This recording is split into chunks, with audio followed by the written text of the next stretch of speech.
like that. That sounds disgusting. Yeah. Hello and welcome, everybody. Welcome Uh-oh. to the very first broadcast of the Stage 3 podcast. I am here with my co-hosts, Insane521, Challenge, and Pierce Price. How's it going, everybody? Pretty damn good. We were just talking about deep fried Twinkies. And, Oh yeah, you liked my comment about deep fried Twinkies, America. Yeah, no, we were having some fun with that, but glad to be here, man. Glad to be here. Cool. Well, why don't we start with introductions?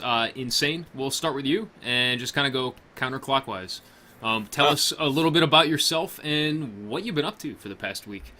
Well, me, I'm just your average competitive Evolve player. Playing with Team Hype now. Was kicked out of Hard on You for being too bad at the game. Challenge can even vouch for that. I couldn't hold my own anymore, so they had to kick me out. And yeah, I've just been playing Evolve. Haven't been streaming a whole lot as of late, unfortunately, just between scrims and school and all that. Haven't had a lot of time. But yeah, I mean, it's going good. Evolve still is awesome, you know. Monster's awesome. I love it. Yeah. Something I do get to say a little bit about is I did get to go to Turtle Rock yesterday and do some playtesting. Oh. I can't say what I did, obviously, but I can say that I was there, because, you know, that's about it. Did they have you sign an NDA? Oh, yeah. Phil Robb said my first child will be his if I speak beans. So, if you've seen Phil Robb, I don't think you want to mess with that guy in that beard. So. Oh yeah, I met him at PAX. Yeah, but I can't say I'm really excited. That's for what's coming. So, yeah, that's what I've been doing. So. Cool stuff in the pipeline. Oh yeah, you know, it's. I mean, you just. Again, I don't want to say anything because I don't want to get in trouble. So right. It's good. You know, it's good. Thumbs up. That's about it. So. Who else did you get to meet at TRS? You get to meet MacMan? I got to meet MacMan actually the first time I went to Turtle Rock, and yeah, I mean, there's so many people at Turtle Rock. I'm gonna forget all the names. Got to meet a lot of the map designer guys and talk with them a lot, and yeah, just a lot of cool stuff. A lot of cool people. There's so many cool people at Turtle Rock. To name every single one and remember all of them, it's too many people. Yeah. But I mean, all of them are cool. There's not one bad egg working at Turtle Rock that I've met, so. Yeah, I got the same impression of them at PAX also. I met a whole bunch of them there, and they were all awesome. All the 2K and TRS people are, actually. Exactly. We got good people behind the game. But yeah, I mean, that's what I've been doing, you know, nothing too crazy, just school, evolve, and evolve, you know. Right. The usual, as it is. Evolve and more evolve, and evolving towards more evolve, right? Mm-hmm. And you got the shirt too. Pierce, you got one of those as well, right? I do. I still a couple, have not. actually. I still have not received my hoodie. Dan, come on. You need to get on the Evolve clothing line. You know. Yeah. I've got to get that hoodie. Thing. You're behind in the times. So you're telling me I need to evolve my fashion sense? Yeah, sure. Jesus Christ, man. I couldn't resist. Oh, God. You set that up for me too well. Dude, you're terrible. The puns in the Evolve scene are going to kill me one day. If I don't sooner, right? Yeah, exactly. All right, well, that's cool. Let's move on to Challenge. Will, So tell us a little bit about yourself and what you've been up to. Does my intro have to be as long as Insane's? Because, I mean, if we're doing it like that, we'll be here all day. But, yeah, Challenge, the assault from Hard on You, and I single-handedly kicked Insane521 off Hard on You because he lost her eyes on you and is a terrible player and shouldn't be on a team of our caliber. I'm here to represent the Europeans, otherwise known as the Master Race. So my input to the podcast will be the input that you will want to listen to, and everyone else you shall just disregard. Or as I like to call them, the complainers, but you know. Just ignore the colonies? You saying to ignore the colonies? I don't know, it's almost like the rules were changed sometime last week in order to benefit US players and players from around the world outside of Europe. I don't know, I don't think we're the complainers. Hey, you know. Shots fired. It's okay. Who won ESL last week? Um, who had their player just not being able to connect to Steam? Oh, I no, no, mean, that wasn't my question. I That understand wasn't my that you, question. I understand that you were DDoSing Can you answer him, my but question? I think Team Hope's Hunter team won it, whereas you were just being so terrible at the game. I mean, like, who won at ESL 4 times now? Who lost in Who ESL? who has Yeah. who is the most decorated team within the Evolve competitive community? Who is it? I don't know. I think their name's like Hard on You or something like that. I'm not sure. I've never heard of them either. Yeah, they're just a bunch of trash. Bunch of trash. Yeah, especially that Banal guy. That Banal guy's terrible at the game. Oh, God. But not as worse as With a that current insane record, 5-1. a current record of 21-2. Yeah, that's pretty Yeah, damn good. I'd like to focus on that too, though. That's the I mean, can we call it a 2, really? Like, I prefer to call it a 1. I don't think the second one really counts. I think that's it's a bit bullshit in my opinion. unfair. Still a little bit salty about that loss, huh? Gabe I mean, it's not really a loss. I wouldn't call it a loss. I would just call it bullshit. But there we go.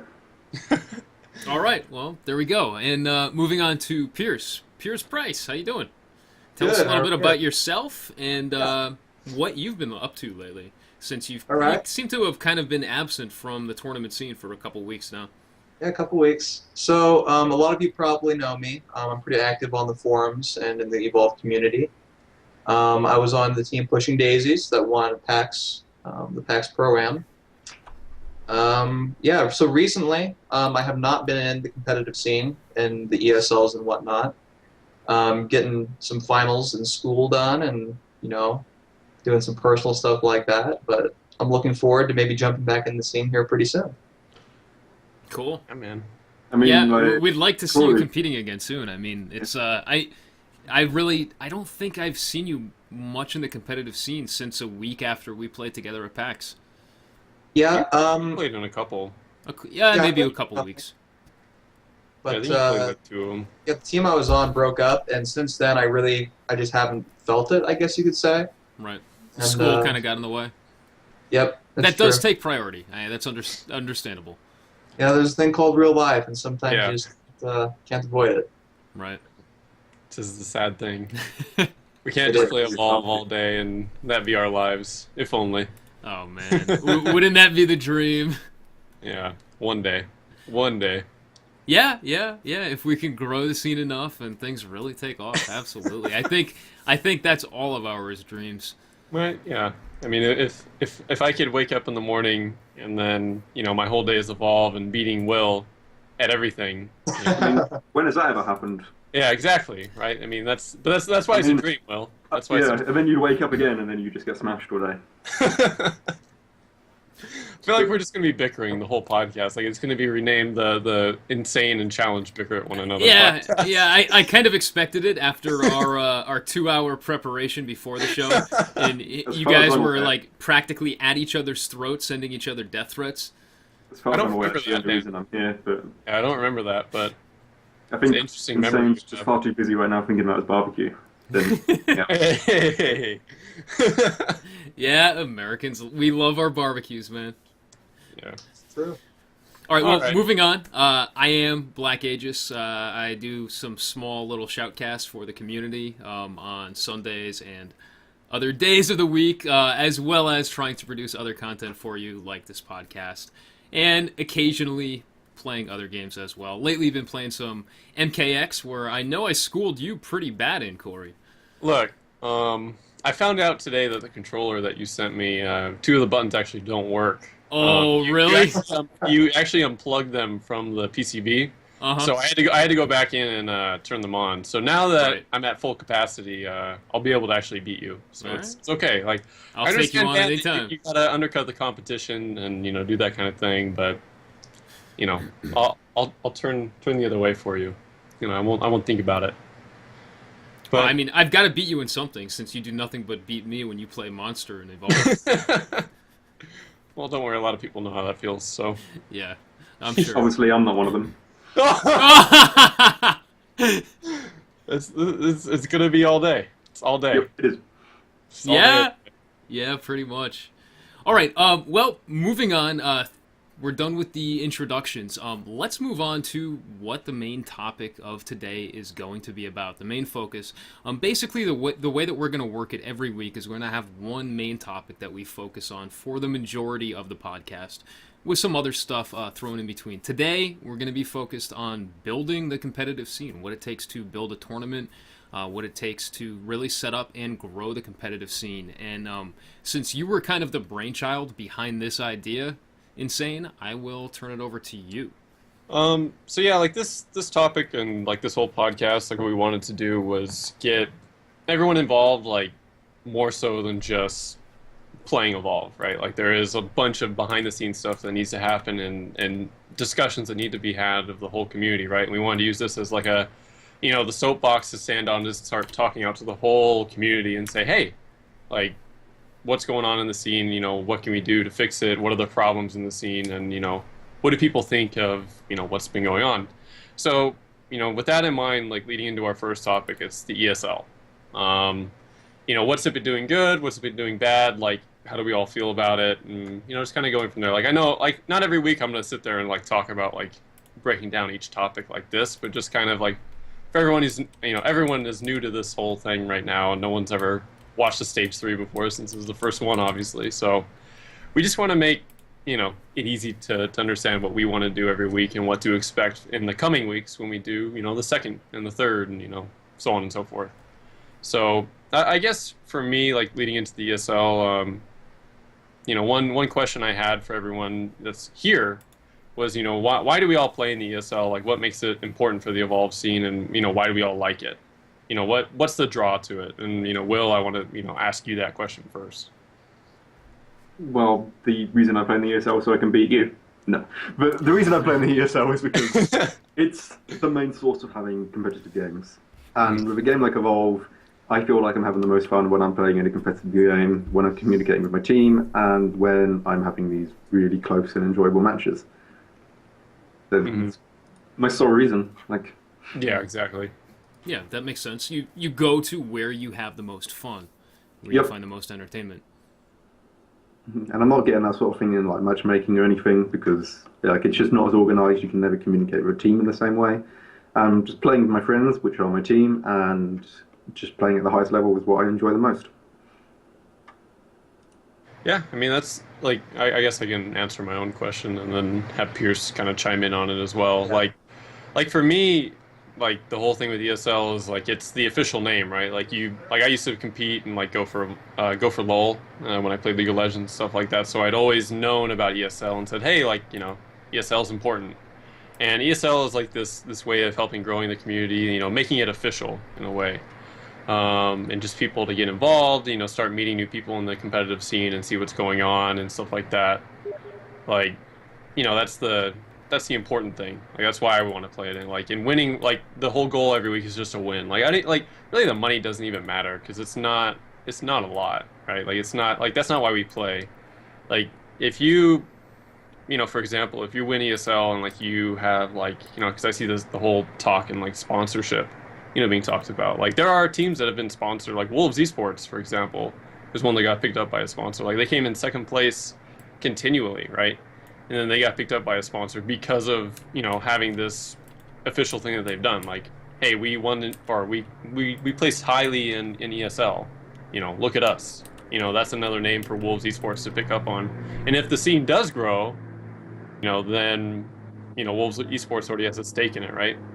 And that's kind of like the draw for me too. Plus, all the best teams play in ESL right now. Like that's just how it is, even despite all the little issues people may have with it. It's just where everyone goes. So, Pierce, what are your thoughts on it? So, looking back at my life, I've pretty much always been a casual gamer. And then I discovered Evolve. And I remember back in the alphas and the beta, I had a lot of fun there. And playing Evolve kind of casually was really enjoyable for me. But Evolve particularly is a very competitive game. And so as I was playing, I kind of realized, wow, this would be a lot more fun in an organized environment against other players. Because I was doing really well. I was like an undefeated monster in the alphas and the betas. And so I think my first initial draw to competitive play was probably just looking for players who could challenge me, looking for a challenge in the game of Evolve. I was in the first DGL, and that was pretty fun. But Yeah, when what I happened got- with the first TGL? Who'd you end up beating? Yeah. Who was that? Yeah, what team was that? I don't know. A bunch of nobodies they were. But then when I got to the ESL with my first team, that was something different. ESL was very official feeling. It had a really good feel to it, and I immensely enjoyed playing in there. Just I don't know how to really explain it, but Looks like we lost Piers' cam for a second Oh here. no! yeah, Oh, Yeah, it's it'll coming be right back. All right. Skype. Production value. There we Production value. yep. go. Production. Yeah. But I mean, like that's the big thing, right? Like it just has this different feeling, right? Like Yeah. compared to competing in the other tournaments that I've all played in and everyone's played in. Like it just has like this. It just has like this big, you know, this feeling. Like I can't. It's this weird thing. Like it just feels official in some way. I don't know why, but that's kind of how it feels. So. And that's kind of the fun thing too, like from week to week, it's like seeing how like the teams have changed and like who's winning and like who's going up on the scene, who's going down. Like, every Sunday it's fun to like wake up at 5:30 in the morning when it was the earlier time, and then see what teams have signed up, like who's on what team. Like that early Sunday morning scramble that it seems to be like either people are doing like last minute roster changes and stuff like that, or oh, DTR is not playing this week. Like that was the big one for me, like in the first couple of ESLs when Hard on You was formed, and then we got our shit together and started our reign, I guess I would call it. It was just good. Like we were at a different level because we just spent the time, like we just wanted to beat DTR so bad. Like that was our goal. Like after the first like weekend that we lost, like we just wanted to win the next week so bad. I mean, And yeah, I mean, Will can talk about it too. like going into the first week, we had like 2 hours practice, maybe a bit more than that. Yeah. Like we formed the team, and myself and Saracen, we spoke to guidance and we said, hey, we need a monster player for the CSL. Like we were thinking him, and he goes, oh well, this insane 521 guy, he's pretty good. I tune into his stream and I see he's running this Wraith with no decoy, and I'm like, who is this? this terrible player. And yeah, things seemed to work out, and overall after the first week, like even though we didn't win, like we were still really happy with our performance. Like coming in as a team which had 2 hours of practice against teams which they had all their shit figured out and everything, and then just worked on it the next week, and like things got really well, and then we ended up being the team to beat. 5-on-5 hunt. That was the very first one, right? The one before PAX. The community. Yep. Yeah. That was the first match I ever cast, or the first tournament I ever cast. Oh really? Yeah, that was the first one. It's so long ago. Yeah, I know, right? That was like what, 6 weeks ago or something like that. The last week of February, I think. Time was flying, man. Can you believe we already had 2 months out on Evolve, and some change as well? Like, yeah, time is going quick. So, I mean, Pierce, like your team actually was the first team to come through and win like the ESLs. Like, I don't know if you mind me asking, but like, how did it feel like going from that team that was back to back, and then like where you are now? Like, do you still have that drive to ever get back to that point? Like, is that something you want to achieve with like a new team or something like that? Like, how does it feel? I guess. Yeah. So initially with that team, we were winning pretty consistently. There's definitely a thrill in winning, especially in a competitive environment. My team just broke up like 3 weeks ago, and right now I'm kind of enjoying having my weekends free. But I don't know. I'm definitely looking forward to getting back in the scene. Like I'm kind of missing that. Yeah. That thing. Is that part of you that's gone and you want it back, kind of thing? You need that competition, right? Yeah. You need that thrill. No, I hear that. It's going to be a challenge trying to find a new team, but I don't know. I think I'm looking forward to it, to be honest.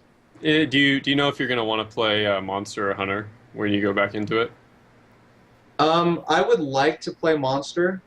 I don't know. Personally, I have some issues with Hunter skills, especially dodging is not my strong suit.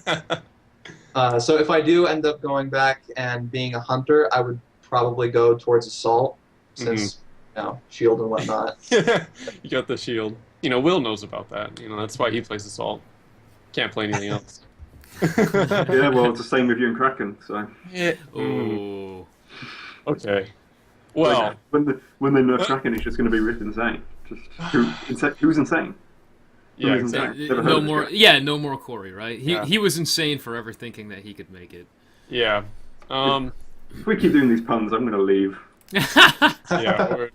I can't help We're just it. gonna end the show early. Yeah, we're just Every done. time We're just done. Every time someone says the word challenge, I'm like, should I do a pun? No, I'm better than that. no. Need to hold back.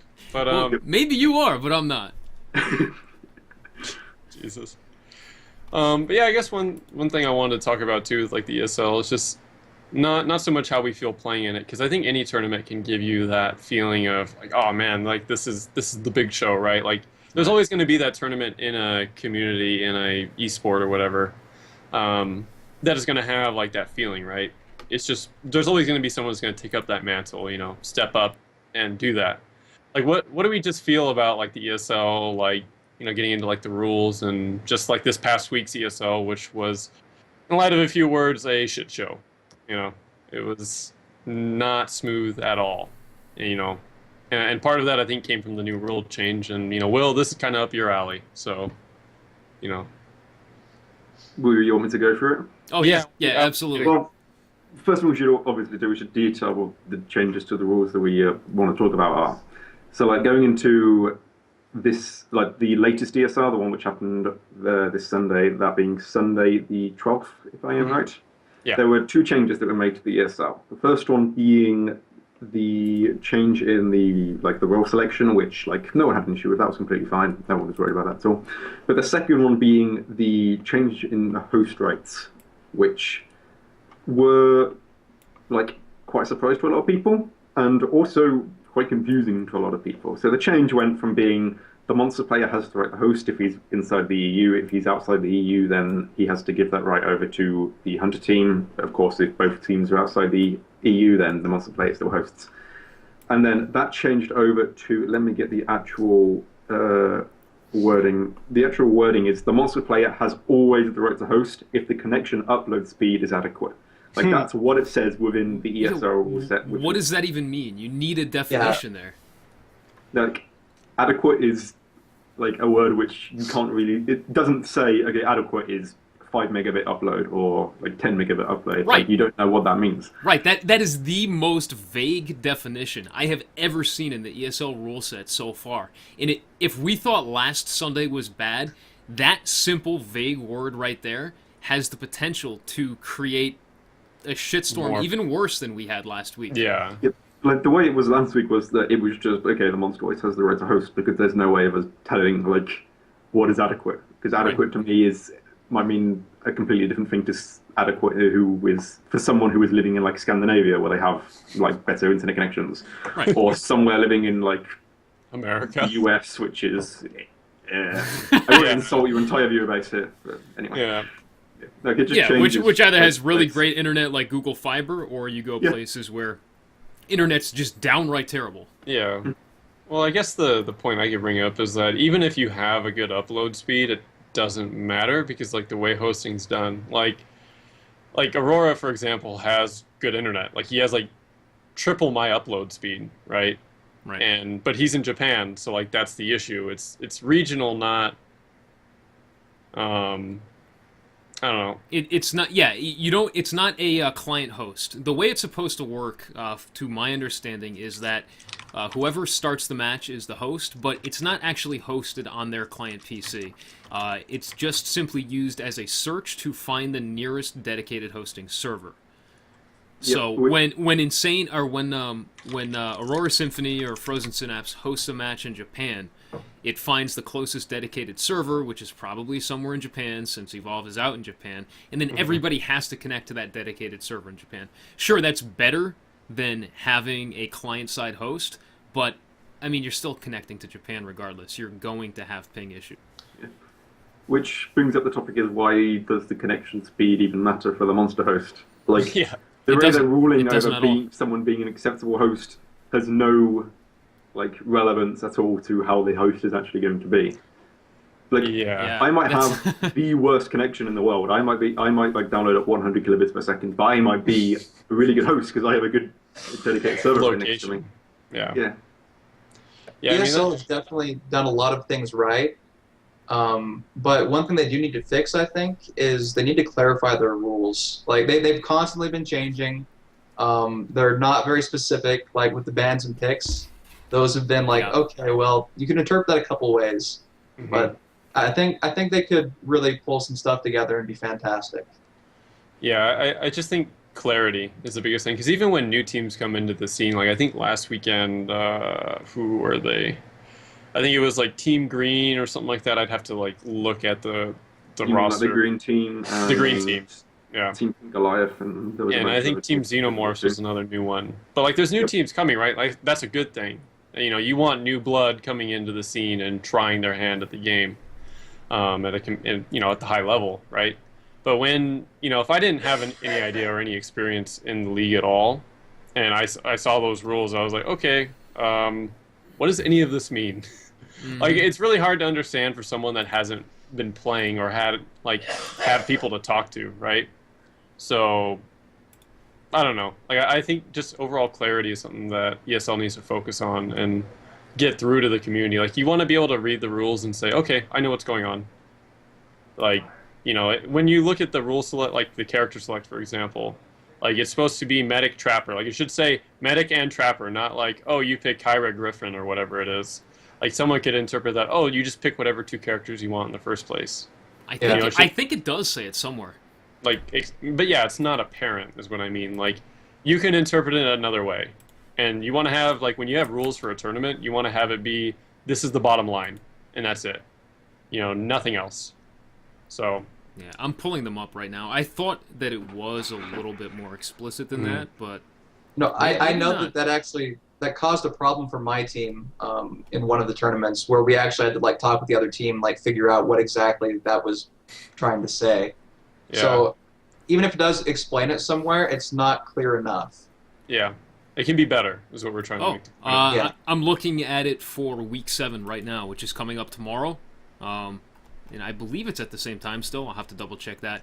But Yeah. they actually did change it. It says Trapper, Medic, Assault Support. It doesn't say specific character names Well, anymore. see, there you go. That's Good. There you go. ESL changed it. So the last 5 minutes was worthless. So there you go. Just delete You're that on wrong, the pod. Corey. You're wrong. I'm wrong. Whole thing. But I mean, that's still a good point though, because like we want other tournaments to come through and Right. have transparency in the rule set. Like Right. that's the biggest thing. Like I would love just for a universal rule set to be used in every single tournament. Yes, 'Cause yeah, I that's think really there is an what we need. interest. I think there is an interest in the scene to have multiple tournaments, like Yeah. if they're done correctly, right? Like that's the whole point of today. Like focusing on like how what do we like as players and like what do we think should be done, and like the whole hosting thing, like that's going to be an issue for forever. Like the only solution I see that we talked about earlier was like having like last week in the EHL we had Dan, we had you host against Eyes on You and myself, and then the same for Cyril versus Hype. So it was still still a little bit of lag, but it was even for both sides, right? Like yeah, Eastern American or people on the East Coast have a little bit of an advantage, connected to you over someone in Europe. But like it's still the best compromise we can have, and Yeah, I think exactly. that's the big point that I want to bring to the whole community is that we need to compromise. Like there isn't like because when I went on those forums after the ESL and I was just kind of like reading it, and I was just like, man, like everyone hates North America, like because these rules like I'll be honest, yeah, they were more more in favor of North Americans, and it was nice, but I don't like again like. I want it to be an international competition. I want Right. everyone to be invited. We're not big enough yet to say, there's an EU LAN or there's an EU ESL and there's an NA one. Like we Yeah, can't do that we yet. definitely cannot do that yet. So, I remember you there might- was a forum thread with someone very, very angry calling for a separate EU league. But you're right, the scene is just simply not big enough. And previously, going back to the week before last and the beginning of the ESL, it is called the EU Cup, and the rules were EU favored. I know NA teams weren't happy about that, and now that things kind of switched to more of an NA favor with the host and everything. Now EU teams aren't happy. What we need to do, like you said, Insane, is find a compromise. People need to just have some sort of good sportsmanship, friendly gentlemen's agreements, and be willing to look for compromises. It's not like everyone's playing for big money. It's $100, and split 5 ways. That's $20 each. Big whoop. Yeah. You might want to say that Insane is located in the west coast of America, and you had Eyes on You that were located in Europe.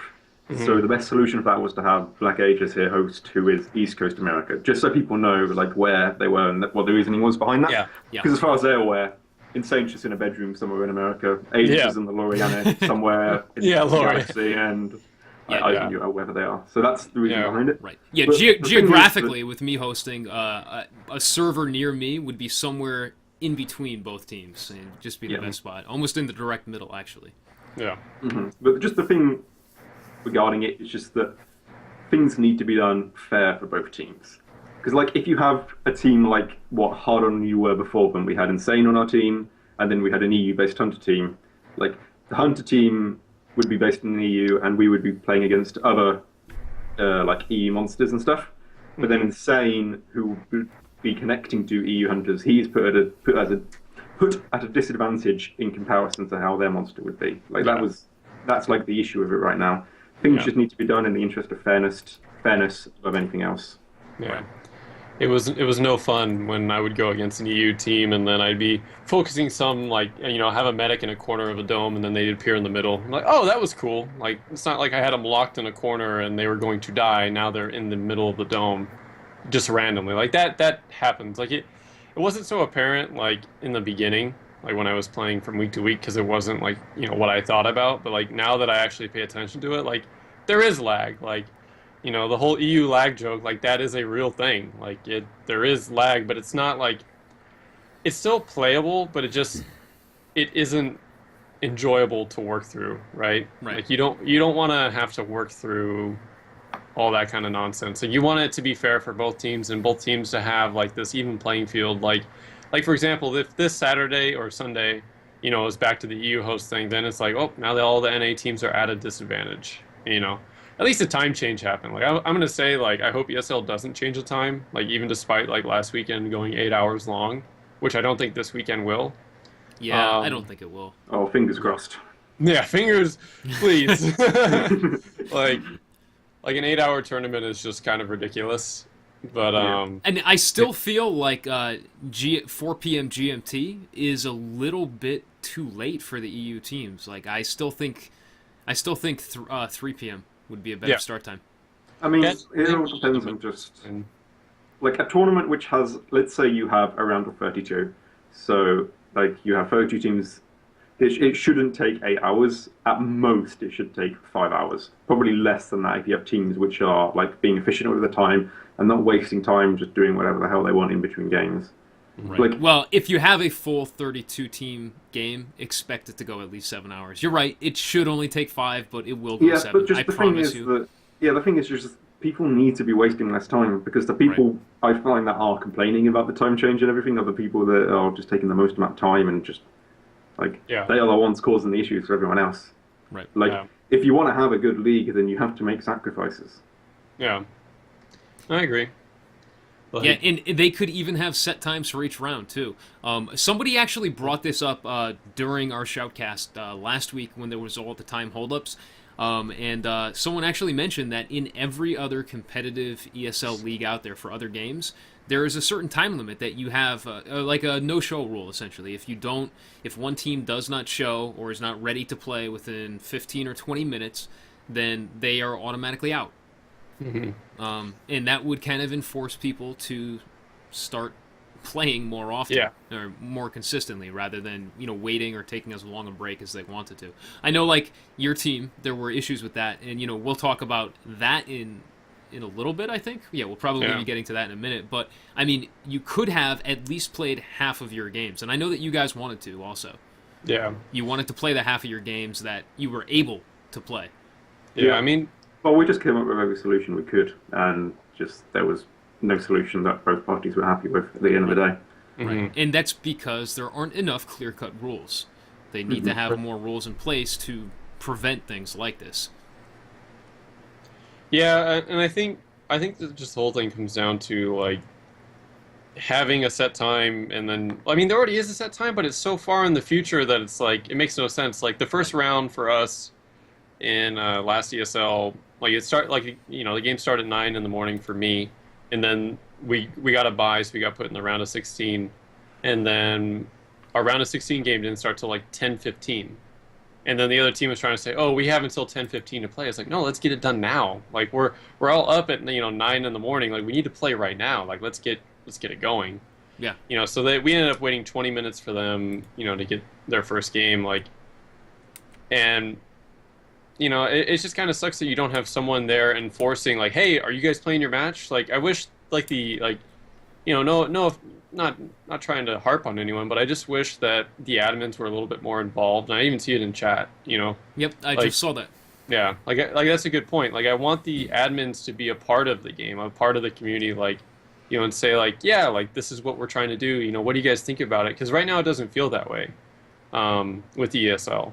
Like, Gravity has listened to a lot, and I do, like that he's open to listening to us on like forums and stuff like that. But I've never seen him like, I've never talked to him directly aside from the ESL finals. I don't even know how to contact him. I would love to talk to him. Yeah. Especially about coordinating casting and things like that. Yeah. I have no idea how to get in touch with him. Yeah, like I think that's one thing that everyone would like was more, more talk going through in the community, like being able to talk with, people directly in ESL, and say, "Hey, why is this way? Can you explain it to me so I better understand?" And I think that would help the whole community as well, just grow. And I don't know. Yeah. There were really like two issues that I just thrown in the admins. Firstly, the admins not having enough understanding of what they are, like what they're going on about and what they should be like trying to do. And the second thing is there was just really no lack of communication with everyone. Like they have communication on a small level, but when it came to this rule set change, like we only knew about this 2 days before, and there was no talking to like Team Hard on You or Insane on Team Hype about this. Like when we first heard about it, it was already in place, and there was nothing we could do about it. And when you don't have the input from all the teams, especially the ones which are significant within your league, then stuff is going to go wrong. Like you need to speak to these teams, and you need to make sure that everything you're doing is in the interest of fairness and isn't going to bone someone compared to someone else. Yeah, because I don't know when I first showed you the rules, it just wasn't. I said it was a late April Fool's joke. That's what I late said. April Fools. But I mean, it's even on the forums. So, is it really? Yeah, that's I made a comment on it and it said. Wow.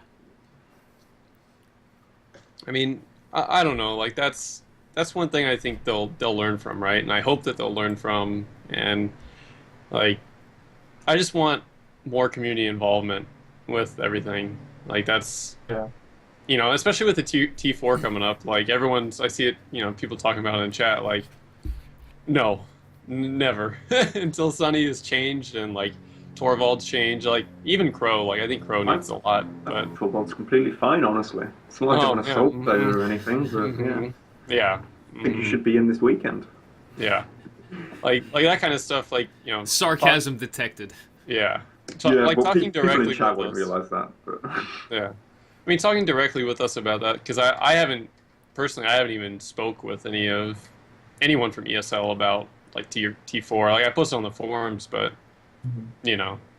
I just kind of like I think they'll be there in time. Like we just kind of gotta wait for the patches to come through and then decide from that because like.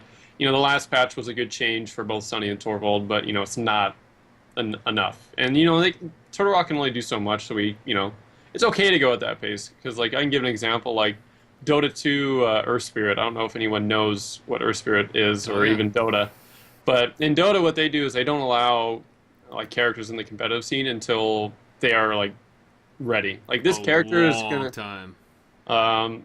I think Earth Spirit came out in 2013, and he's still not in competitive. October 2013, I remember the update, and he still hasn't been introduced to competitive yet. Wait a minute, 2013 for Dota 1 or Dota 2? Dota 2. He was out in 2013? Yeah. Oh, Yep. I didn't realize that. Wow. Yeah, He was in the first update after the international, Yeah. TI3, and he's Oh still yeah. Mhm. there to play right now. And the thing with that is though that like in Pugs, Earth Spirits, sorry, no, yeah, Earth Spirit. Sorry, I'm getting them all The Earth mixed up. Spirit. Like the Earth Spirit, yeah. He is like seen as terrible. He's a terrible right? But when you put that character in the hands of a professional player, like he would break the game. Yeah, Like Yeah. the stuff that a competitive player would be able to achieve with that character, he would completely break it and just like it would be seen as ridiculously OP in those hands. With the communication and everything that you have, like it's just not comparable. yeah. Like, stuff like that. Like, we need to be able to have constant contact with, whoever's in charge of ESL, talking, about these new everything. Right? Like, I'd be okay with Behemoth being in the game. He I seems would fun. too. I Yeah, think like, everyone would, but no one would ever play him. yeah, no one would ever. Right, So, right, and that's why everyone would feel comfortable Yeah. with it. I mean, every player, I mean, myself from a casting perspective, like I don't really see a big deal with Behemoth. He's just not. He's just not there super- yet. Yeah, I think it's too easy to chase him down and lock him in place, Yeah. and dish out the kind of damage that a competitive team would be able to dish out. Yeah. Yeah, no, like there's a lot of little issues with them, so I wouldn't even want to. Like, Pierce, have you played much Behemoth, or even like had a chance to play against him a lot, or? Yeah, so I haven't done a lot of scrimming with Behemoth. I've only done a few. Mhm. I'm kind of out there, like opinion-wise, with everybody else. I actually really enjoy playing Behemoth. Yeah, he's a lot of fun. I've only lost like 3 or 4 times with him, and I don't know. I personally feel like he's competitive, Yeah. but that's just me. Have you played against a Griffin? I have, yeah. Oh God. A good Griffin that could Oh, lock God. you in place. Oh Yeah. God, it's Really? horrible. Yeah, it's a pain. It really is. But Yeah. I don't know. He Like, there's definitely ways struggles in a chase, but his fighting, I feel like it makes up for it. Mhm. But Yeah. that's my opinion. His fight is good. I will give him that, but I just feel like I'm at such a struggle when I try and run away with that monster compared to the others, right? Like, maybe it's just the way I'm approaching it. Maybe, we just don't see it yet. But, like, that's the example, though. Like, when you talk to the community and you hear different opinions, you're going to see almost everything, right? Right. And that's what we want from the ESL, going forward, is we want them to talk to everyone and listen, have the forums are that place, but like, say, hey, we want everyone to go in this forum thread and talk about this. Like, advertise it. Go on Reddit. Use 2K. Yeah, use there something. seems to be very, very little communication. Even when Yeah. there's time changes, there's not Yeah, there's that's- not that time much change is a very communication. big thing. And that's huge. That's huge. Yeah. I mean, there have been times where I have seen a time posted on a Saturday, didn't bother to check again for the rest of the day, and then Saturday late at night I hear from one of you guys, "Oh, the time was changed an hour ago." Yeah. And Yeah. now it's going to be an hour earlier or an hour later or whatever. And, Yeah. I mean, that's a big deal. For me, I have to know when I have to wake up to cast an entire tournament. Yeah. Yeah, no, like that's the big thing, right? Like that's what we want. Like, I mean, the whole pick order change was another, one. I don't know if we mentioned it yet, but like that was a good change, right? Like, I liked it. Like, I liked the medic being in the place because now your assault can change a little bit. But I mean, Will and Pierce, I want to hear what you guys think about it. The question of that is though that favors like hunter teams then. Like it actually favors hunter teams because everyone knows you're always going to pick Kyra. Mm-hmm. Like you would like never really pick Val or Laz because they just don't work as well in the competitive environment. Right. As was showcased by Team Hype the other day when they decided to go with Val and they lost. Oh no, man, Vode was Yeah. so bad at Like us. the thing is that with that sort of change, like the monster players have less info to go off. Mm-hmm. Yeah, Like, I mean, if you know you're going up against a hide, then you'd pick Kraken because there's no way of like keeping the Banshee mines locked down. You can do whatever the hell you want. But I just think it should be completely open, and you can pick whatever you want when. So you can go assault support first if you want, or you can go medic trapper first, like whatever you want to pick when. yeah. But All, for that to work, then like you need to have more than one character viable within each role. Like. Mhm. So that you need to think what do you want to give away and when. Yeah, I like that idea, and again, like once more characters are viable, like Val, for example, when she's viable, like that'll be a good thing, right? I think like as a monster player, like the Trapper always needs to be in the first round, because right, if you have those like like Godzilla for example, like he plays Goliath, like that's what he does. Like he's a Goliath player. In Legendary, like they play Goliath, and you already kind of know that, right? Going into them, so you're gonna pick Griffin, Maggie. You're gonna have those trappers, but I think as the scene grows, like you're gonna have people, get better at all three monsters, all four, eventually all five. Um, and you kind of, as a monster player, you want to be able to counterpick in some way because that's what I like doing. And I think other monsters enjoy that as well. And like, if you pick Griffin, like I can't play Goliath. Like Yeah. it's Well, just that's just the yeah. way of how the balance is right now. Like yeah, once Griffin's like less of a lock, like it's just a hard counter yeah, to Goliath, then it'll be better. Like I don't think that having just complete hard counters like that is a good thing to have in a mhm, game because it yeah, just forces Yeah. your to change in choices completely. Like it's like yeah, okay, I have to pick this now. mhm, Like it's why I like the blind pick aspect of matchmaking because if you knew the monster before you picked your hunters, you'd be like, okay, well now I'm inclined to pick this character even though I yeah. wanted to play the other one. Yeah, but then So you have the case of like CCMM. We're gonna pick the best comp yeah, every. well I would never say that you should have that a blind pick in a competitive game. It Yeah. needs to be a draft order. But that's just why I'm saying why I think the blind pick is a good thing in the matchmaking. Okay, I just want to get clarity on that. But Pierce, I Yeah, mean, what do you? I disagree. I personally think a blind pick is a good idea for competitive Mhm, play. I In mean, the my competitive opinions scene, are always kind of out there, but yeah. you're talking about in the competitive scene. yeah. Really? Okay. Well, why do you think that is, Pierce? Well, I think right now the way we have the competitive scene set up with the picks and whatnot, you really are like supporting a meta. That idea that you have to take this monster if you're fighting these hunters. Hmm. But if you have like a blind pick, you have no clue what you're going up against, and so any team composition could be viable. Yeah, I And I can see think that. with the picks, you really kind of narrow that down a bit, and that's part of the reason why we see the same hunters being picked and the same monster being picked. Hmm. Yeah, I think a lot of it too is just right now with the way balance is. Like, there's no Yeah, team that will play Val or Lazarus. Like, Right. when the new hunters come in, like so many more team comps are going to be viable just because of Sunny. Like, Sunny Right. opens up the game so much, and like again, like we're at this weird balance state right now where the like Turtle Rock is aware of all the issues. They're paying a lot of attention to the competitive scene. Because they realize like that's what people want. They want the competitive scene to be balanced, fun, and interesting, right? Like Yeah, they they've want it to even get had better. devs in the competitive scene. Yeah, and well, not anymore. Yeah, yeah, not anymore. We'll We'll talk get about to that. that. um, but yeah, like there's like they're paying attention to it, right? And they're getting feedback from Maniac, or they were getting feedback from Maniac Squirrel and Guidance, by playing in these ESLs with DTR. Like that's why Brandon hasn't been streaming. Maniac Squirrel is Brandon, so that's just how I know him.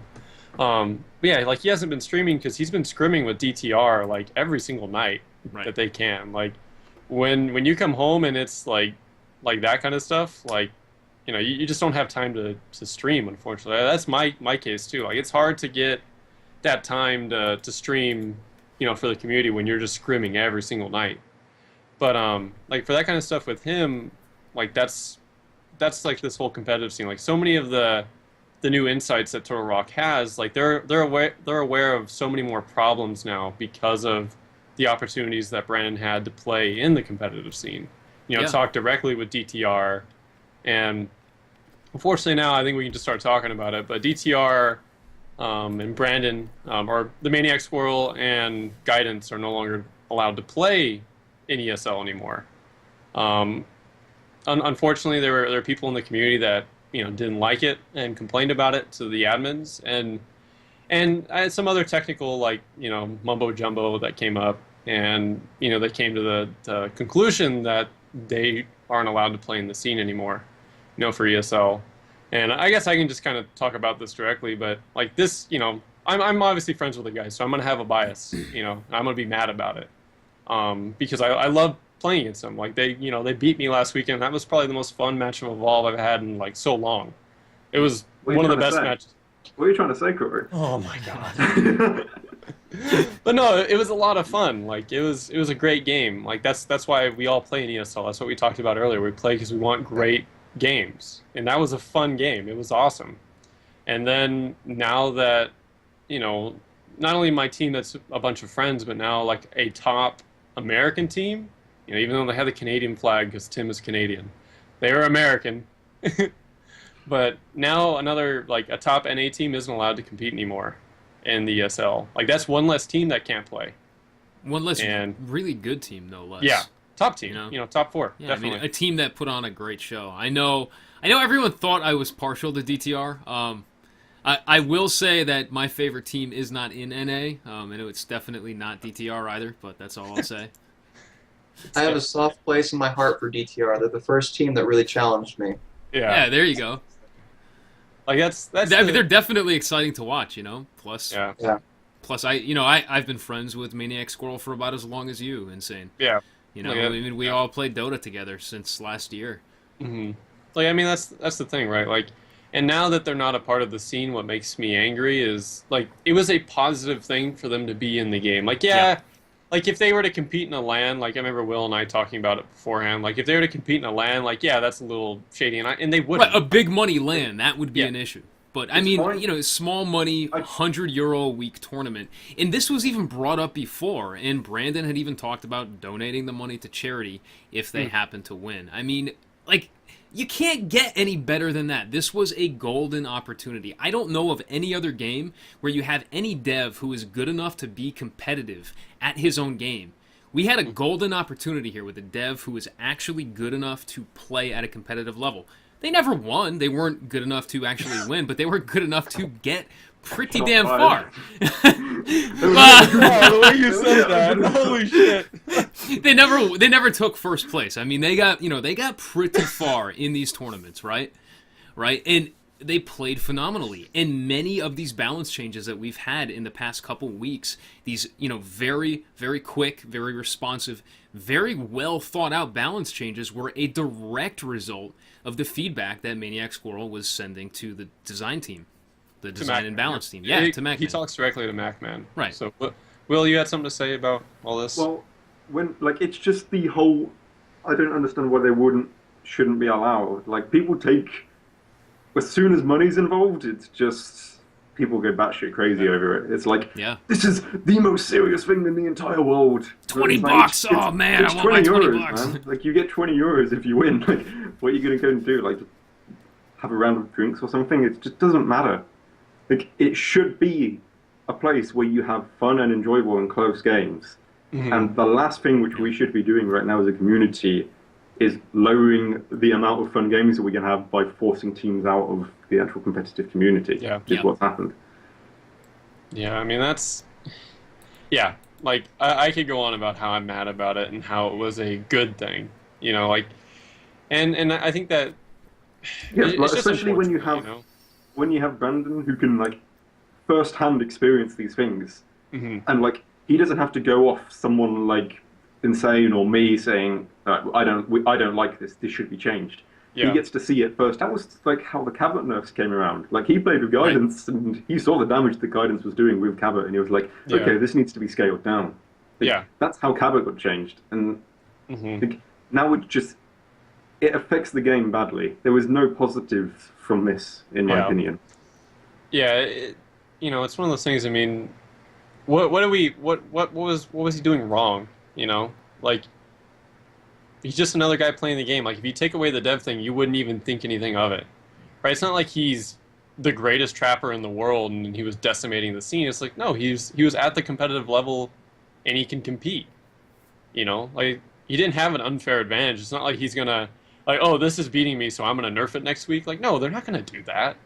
Yeah. Like, I mean, it just, it was frustrating to me. I mean, Pierce, like, you found out about this recently, so I mean, like, what's your initial thoughts on all this?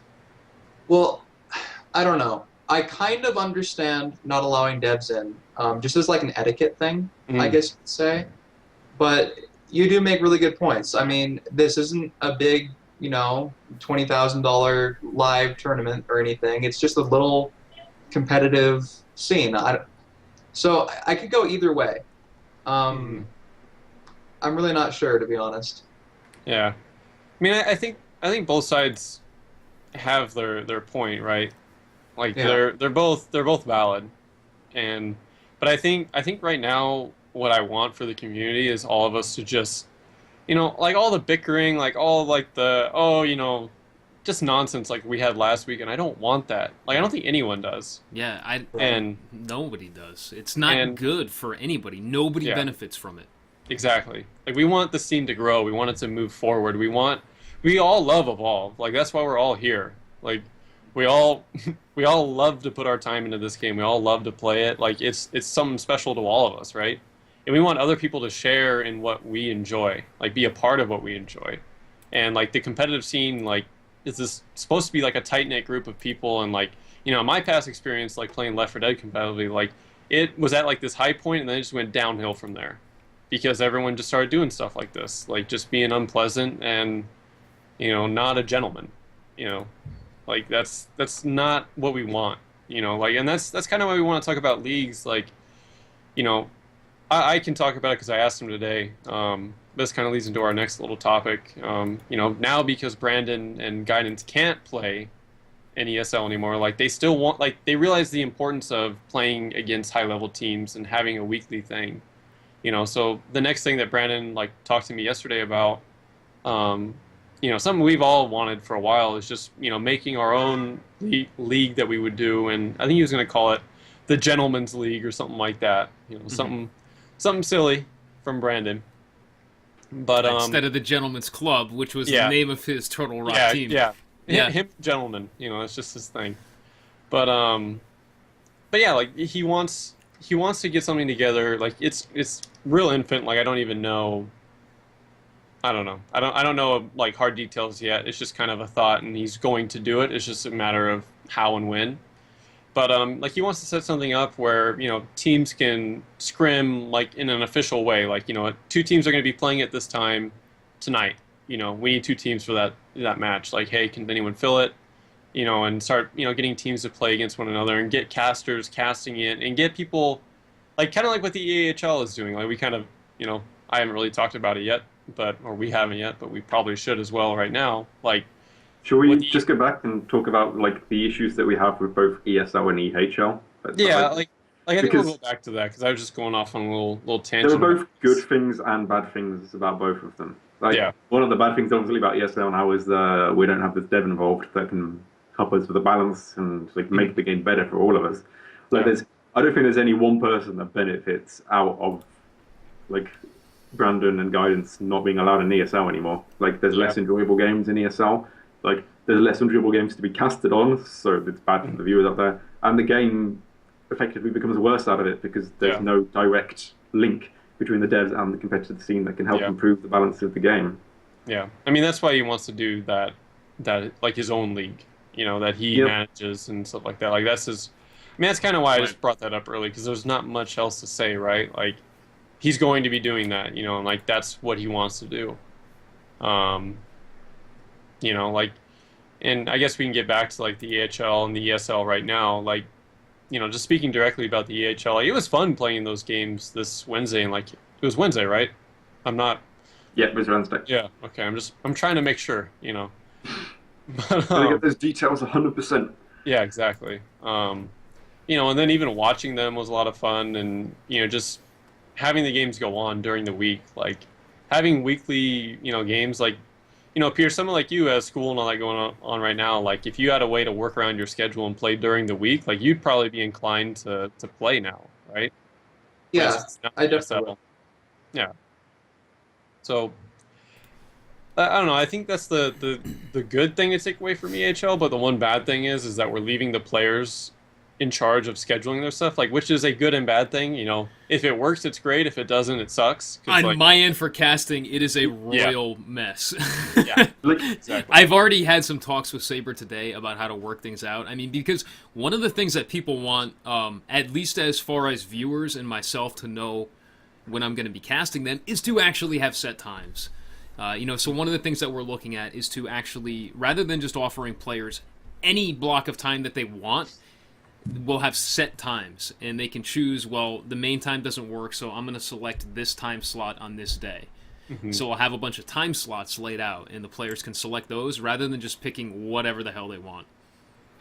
One of the suggestions that I have to sort of like sorting out being able, like having to schedule matches yourself is why not schedule them a week in advance? So say Yeah. EHL requires you to have a time set for this match you're playing next week before the Saturday that like sort of like competitive week Yeah, starts. I So can see then that. Yeah. you can have casters who are getting ready for these times, and then you also have members of the community that want to watch these games who know when they're going to be happening. Yeah. Because Wednesday was just the whole sort of spontaneous event. Like nobody outside of the two teams and Black Aegis and myself knew that those games were happening then. So Yeah. nobody knew that they should tune in to watch those games. And Well, Evolve Hype didn't either because I asked everyone, hey, can we play right now? And then everyone was like, yeah, sure. We all just got on Evolve and played. We just Yeah. played cold turkey. We didn't even care. We're just like, yeah, let's go. because You one of know? the good things about the ESL Sunday now is that you know it's on a Sunday. Like Mhm. if you want to go and watch competitive Evolve, you just go and tune into ESL on that Sunday, and then you have Yeah. these matches that you can enjoy and watch. Yeah. But with the EHL, there's no sort of publicity like that. There's no scheduling that, like me as a community member could go, okay, I want to go and watch Ozan versus Wolves Mhm. on Tuesday. Like that will be a really fun match. I want to go and watch that. I don't know when that's happening. Like Yeah. all the information that I have as a person is, oh well, Ozan plays Wolves this week. I wonder when they're going to do that.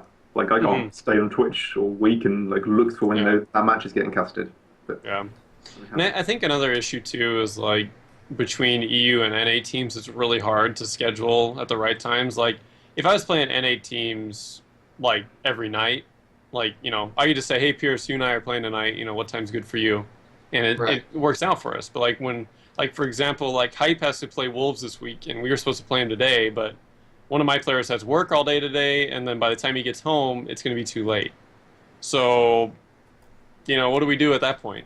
And like that's a question like that brings back like, oh, should it be international? Should it be EU only, NA only? But like I think it still can work, but I think there's a better way to do it than what we're doing now. We just need to have everyone start thinking about it, right? Yeah. I think growing the scene too will help with a lot of the those problems. Like we talked about earlier, you can't have a North American and a European separate league right now because there's just not a big enough player base in the competitive Mhm. scene. So I think as that grows, I think more options will open up. Yeah. And like that's why we want more leagues to be there because not everyone can compete in ESL Sunday. And some Yeah. people just want to play in serious matches, right? And that's why, going forward, for everyone, right? We want more leagues to focus on getting the games going and moving them in like a positive direction. And then, ESL Sunday can still be that big ESL Sunday that people can play in. Like obviously not everyone can partake in it, but we want as many options for like as many good options, I should say. Like, we want Right. quality options for the whole scene. We don't want like, oh, like there's a million tournaments to play in, now you gotta, choose whatever, because that actually will hurt the scene a lot more than help it. So, that's kind of what we're doing and what we're hoping. Um,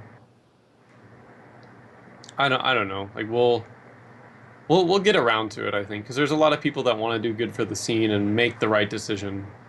It's just going to take time, unfortunately. But it's just like that little push they need.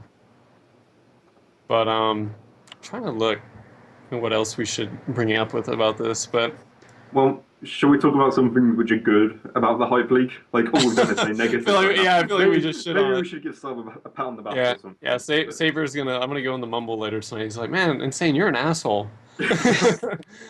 I mean, the good thing is like, one thing I was impressed with was the production value. Like them graphics were pretty fancy. It yeah, was when I cool was to see. casting with Aegis and Yeah, they you didn't showed get me to these see it. graphics. He showed me the graphics Oh yeah, he saw it. beforehand, and I'm like, whoa, this production value. Like, I'm not Yeah. used to this. Yeah. Yeah, no, Yeah, it is like something that you want to get behind. Like Yeah. it's so good. Yeah, it Yeah, was really, it was Saber really did Saber well did done. a brilliant Yeah. job on it. Which, Yeah. like, brings me back to the point is you're doing, like, you're putting in all this work for these, like, amazing graphics and everything, but then people don't know when this is happening. Like, Yeah. we had about 400 people, like, watching the final Yeah. matches between Eyes on You and Hype, but bearing in mind that we'd had, like, what, 3-4 hours of matches beforehand to build that up. Oh, okay, that's a bit, like, 2 hours. Yeah, right, Yeah. 2 hours. But why have 400 people when you can have 800 people Yeah. or We 1,000 could people definitely watching these improve. matches? Yeah. Like, there's no excuse to really not having this sort of setup because it's gonna be better. Like, if you have this schedule and people know it will be better, just flat out. Right. Yeah.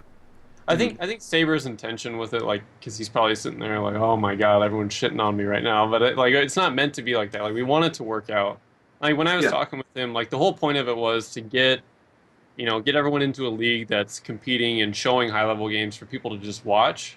But I think there's like that next step we need to take, and I think it's really just the official times, working like it's really hard to do that, and it's going to take all the teams, to help, say, hey, this is our schedule, Like, that would be really helpful. Like, it's so amusing just how difficult it is to get two teams of five together Yeah. to just make Yeah. a time. Like, you don't think it's going to be as difficult as it is, but Exactly. it actually is pretty difficult to organise, Yeah. especially when you have teams who are on the opposite side of the world. Mhm. So Yeah. yeah, like Saber, it could be a lot worse. I could be sitting here going, "Hype League is shit. Never going to play in it. It's terrible. No one should play in that league." But, yeah, Yeah. I mean, it's a work in progress, right? And we're all growing as a community, and we're all learning, what works, what doesn't work. And like what I feel doesn't work is just giving people like, oh yeah, you can schedule whenever you want, because that's, I think people are forgetting that the DGL used to be a thing, and there's that key term is used to be. rip DGL. Yeah. Yeah, used to be. Yeah. I mean, That's- I have fond memories of the DGL. Yeah. Going back to the beta for obvious reasons. Like, what was the main issue with the DGL? Like, it was the scheduling. Like, Mhm. just teams Yeah. weren't able to, Yeah. teams just didn't get the scheduling going, and then they didn't have a league anymore. Yeah. And I don't Me- want to see that happen to the EHL. Mhm. I mean, Pierce, No. did you even try to play in the second DGL tournament that was like the official launch one, or no? Yeah, my team actually registered for it. The first week, we had all forfeits or scheduling conflicts. We didn't even get to play, and then, we kind of just like forgot about it. Yeah. I mean, that's also what happened with Hard on You. Well, what happened with Hard on You was that, like, firstly we didn't like the rule set, and secondly we had the issue where it was a four-man team. Like, you had four-man teams in DGL, you couldn't have five-man teams, Yeah. and no single member on Hard on You was willing to commit the time in order to practice both Monster and their Hunter. Hmm. Because it was gonna affect our play in ESL if we had to focus on that as well. So we decided, like, these rules, like, they just don't suit us as much as we want. So we're just going to focus entirely on the ESL. Yeah. We opted out of it in the end. Yeah, I mean, I feel like that's what a lot of teams ended up doing is they just said, you know what? ESL is the main focus right now because it's got the best rule set. It's, we can all make it on Sunday and plan for it. Like, I think that's the big thing we want to come away from this whole discussion is just planning for, planning for an event or a match is the best way to do it. Like, you can even have leagues where you have like a match finder, like, back in game battles back in the day, like you would throw up like a match finder to the whole community and say, hey, I want to play a team right now on this map, let's go. And you would play your match and it'd be official, and you could also schedule matches as well. So I think having that kind of website where we have just somewhere to go where we can make schedules like that would be perfect. Mhm. Yeah. So, like, and that's the weird thing too. To find We've gone back to shitting on the Hype League, and we should probably try and stay on track a bit. It's not shitting on it, right? Like it's Yeah, but we're It's, going back to bad it's things. just talking about legitimate fears. yeah. I mean, Like, I don't think Saber's gonna be mad. yeah, I think he knows. I happen to know the guy, so I think we'll be okay. But should I tell you one thing which is good about the Hype League, and that is the rule set. Like, the rule Yeah, set for, yes. that league compared to ESL is 10 times better. Mhm. Like, Armory. the problem I have with ESL is that every Sunday I know I'm going to be playing the same character on the same 4 maps for like however long, and I know it's not going to be as enjoyable of an experience. Mhm. Like, what I think they need to do is they need to switch up the map pool, which Hype League did to some extent, and they also need to make it so it's an enjoyable experience for both sides. Yeah. And Right. with the 6-game series instead of the best of 7, like, it's enjoyable because there's going to be no bullshit that happens, and Yeah. like, one team gets to pick side and then the monster's going to win because fucking Kraken or whatever. Like, with a 6-game series, like, both teams go into it on an equal footing, and then Mhm. like, with like the host rules, like, I know the host will say the monster always has the right to host, but everyone forces down that this needs to be fair. Yeah. Like, You don't have that in ESL because it's only the two teams that are talking. But when you have like the hype league, you have all like you have a lot of people behind it, and you have people saying, "No, this is how it should be because this is what's fair for both teams." And here's a great question for you, though. What are they going to do when they finally have a tournament? How is that going to work? You know, because there is a tournament coming at the end of the EHL season, right? Mm-hmm. How is that going to work? One of the things I like about Saber is that he's so open to listening to you guys, and almost every change that you guys have asked for has been implemented. Mm-hmm. One of the things which you've got to understand is that the only other like competitive game which is not asymmetrical is Counter-Strike. Like you have the two different sides on that, and things are completely different. And the way that that works is you have 30 rounds, and then if it goes 15-50, then you go into overtime, which that would be the only way of doing it fair in Evolve. But of course, in Counter-Strike, you have these 2-minute rounds. Well, they're not exactly 2 minutes, but give or take like 2 minutes-ish.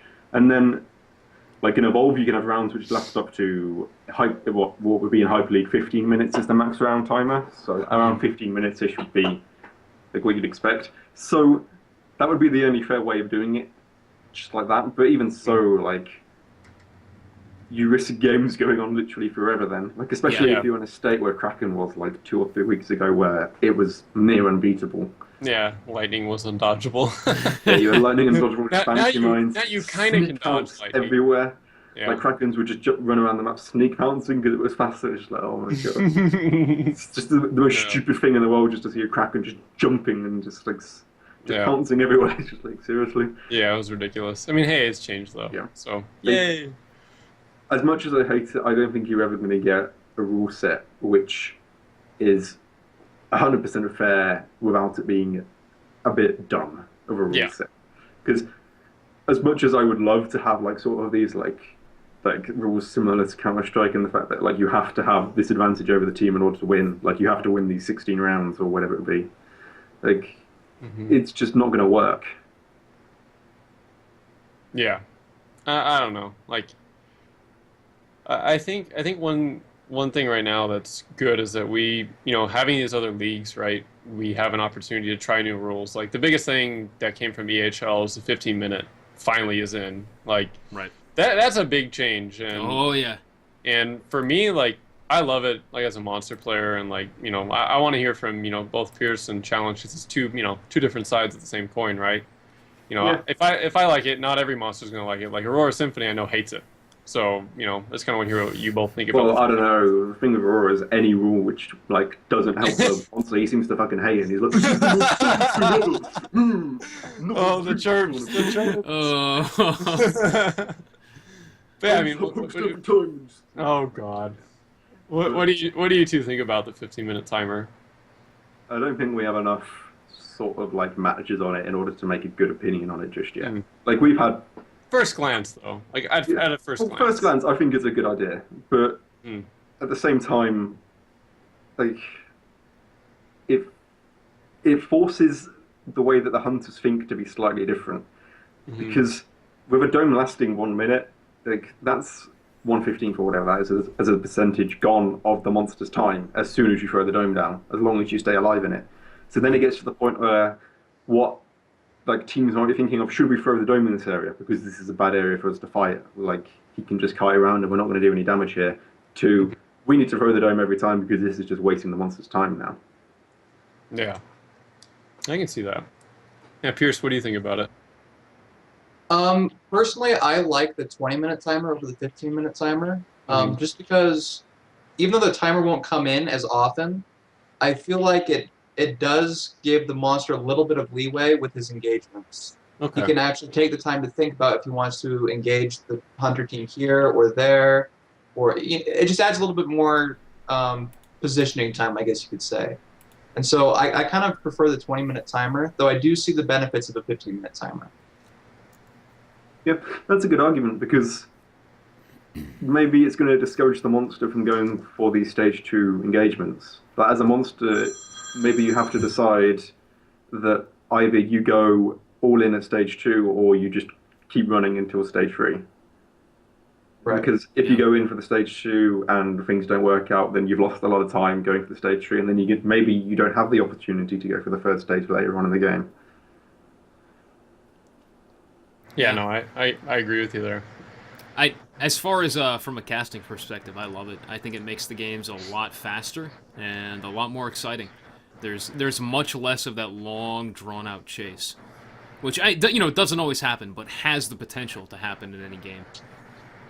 Yeah, Yeah. and like in a games where we're having like these like engagements and skirmishes at stage two, when if it gets to the stage three, like the timer's already at like 16 minutes or so. So like the timer for the 20-minute games isn't that much of an issue. It's not like, oh well, now he's got 10 minutes to go and do whatever he wants and just run around and just poke his head in and out and do whatever he can to try and get like maybe one or two picks without committing to anything. Mm-hmm. Right. But yeah, I just think that we don't have enough like actual evidence on the 50-minute timers to say whether it's a good or bad thing just yet. Yeah, I mean, I think Oh. that's. Oh God. Looks like we lost Or- Piers. I think. Oh wow, and everything is all messed up now. Hey, I'm still Let perfect. me let me fix I'm this so real quick. perfect. Oh my God. Yeah, somehow you're almost perfect. I will get this fixed in just a moment. Pro- But yeah, keep talking while I fix it. Production value, man. You can see. Production value. Hold on. It's on the other end. It's on the. Hey! I kind of prefer it like that, honestly. the. See, Will, you go, can't even go come back in. a bit. Go back a bit. No, Oh, wait, no, Other it's the wrong way, way. other way. But Anyway, going back to this being a podcast about Evolve and not putting our heads together, like oh God. talking ESL now, one of the things I dislike about ESL is that it locks down my Sunday completely. Yeah. Yeah. Like before, like as soon as I had to commit to ESL, like it's like okay, this day of my week is completely gone because I don't know how long ESL is going to take. It might take 8 hours, it might take 6 hours, it might take 4 hours, depending on how things Oh, go no. on the day. But You never know.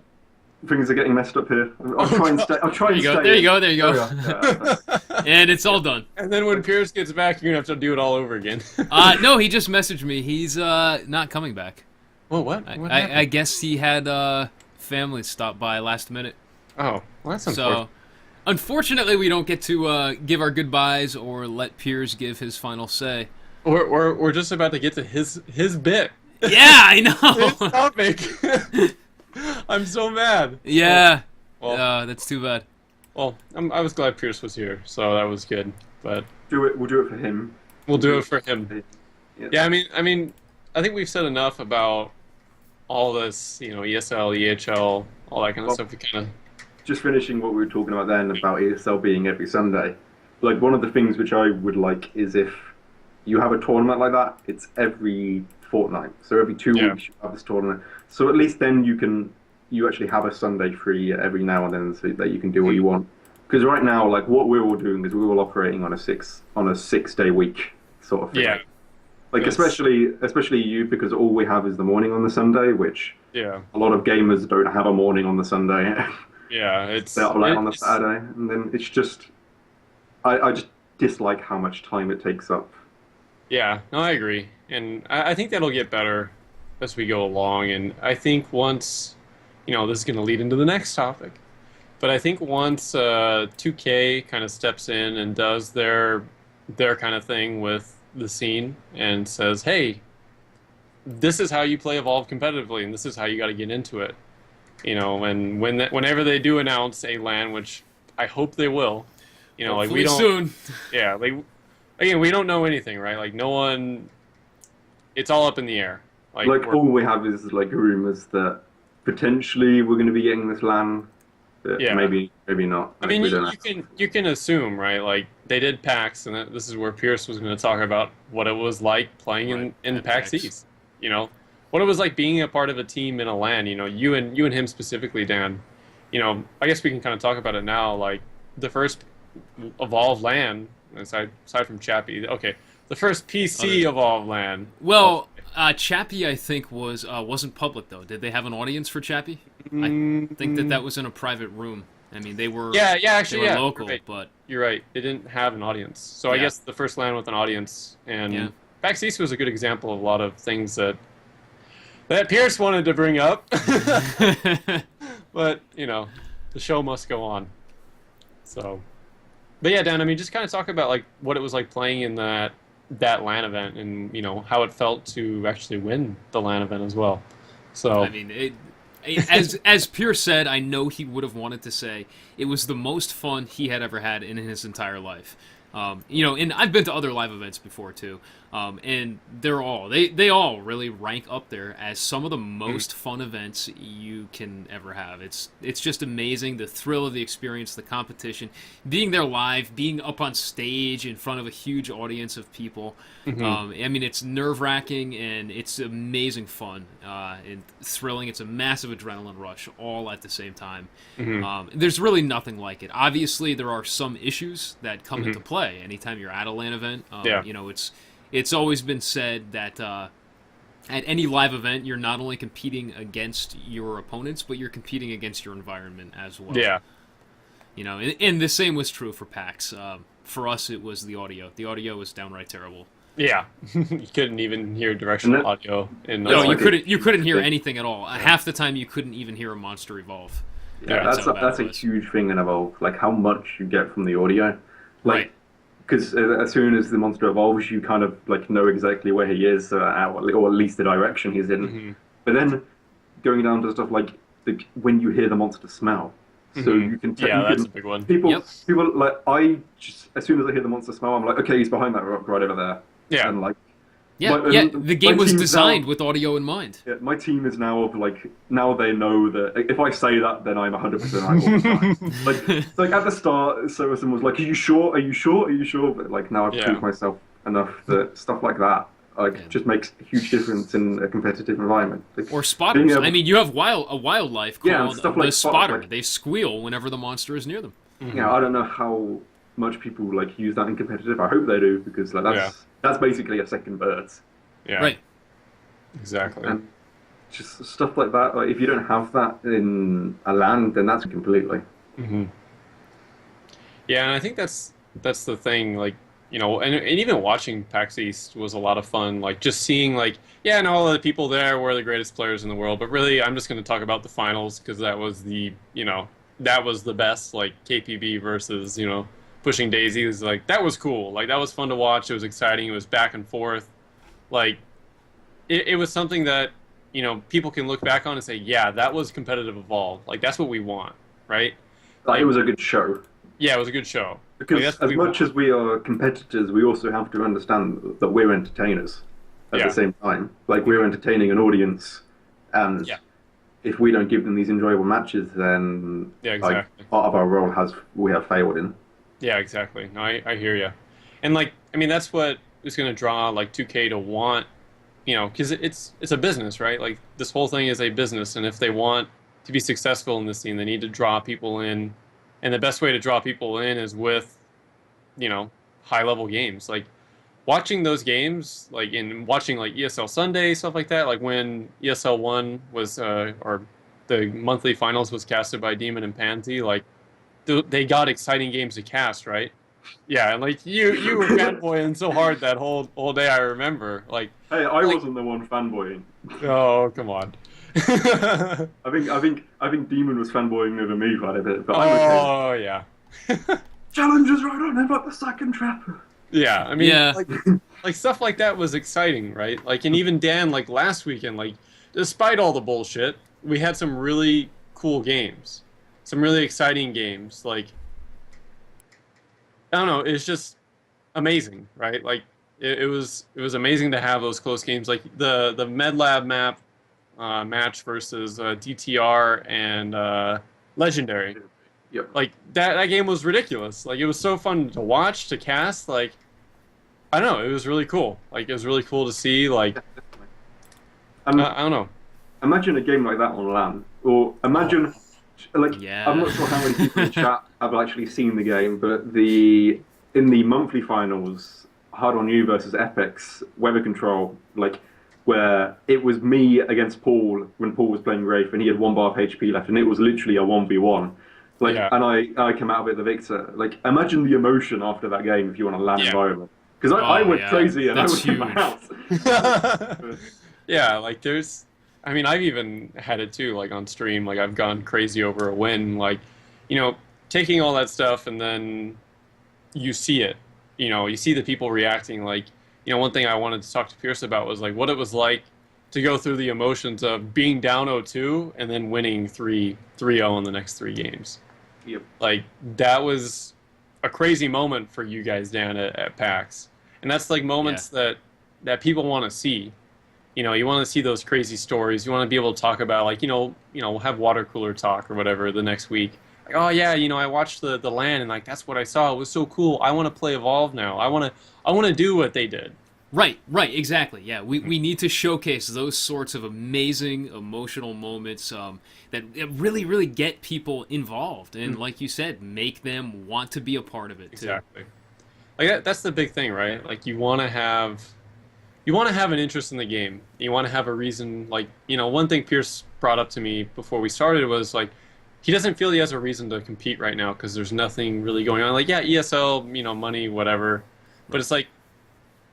We're all competitive gamers, and we all There's see. There's no reason we compete other than just for fun. Like, there's no thing that we're working towards that we are aware of right now. Yeah, exactly. And I think once something that comes out, like I guarantee you're going to see the player base spike up, and people are going to get excited again. Like I mean, I've kind of like stopped playing as much as I used to, just because I played like 400 hours or something like that by now, or like 500 actually through all the like press builds and everything. Like that's a lot of time. Like it's in a very short period, no less. Yeah, and that kind of thing. It's like you pull it back, right? But as soon as like a LAN's announced, I already know with hype. Like we would be practicing every single night, probably 4 or 5 hours. Like it would go up. Like it'd be in crazy amounts. And I think other teams would be like that as well. Like, and I think one thing, kind of going back to what we talked about earlier with like this whole league thing, one thing Brandon mentioned to me is he wants to give people like a face, give people an identity in the scene. Like when you say like, hard on you, like the only player that the community really knows is Challenge, right? Like that's what people will associate. Yeah. Well, they don't ban I would say ban streams now far more than I do. Like the only public appearances I've had in the community are on this podcast. Yeah. When I do analysis. So I mean, like you and Banawi, Banawi 2000. Yeah. I mean, like with him, like you two are the only ones they know about. No one knows, like, Oh, what happened? Did we drop? I think we'll be fine. No, we we'll be lost. fine. We lost video. We lost video, guys. You want to bring your video back? There we go. What? Good. There we go. There we go. Yeah. Keep trying. We have it on. We've reached our 4-hour limit. Production value, boys. Production value. What? You have to buy Skype? I didn't even know about that. Well, hold on. Why don't we end it and redo it? In recall? We can do that. Yeah. All right. One second. Oh, this is failfish. Hashtag production value. All right, here we go. We will just pull them right back into a call right now.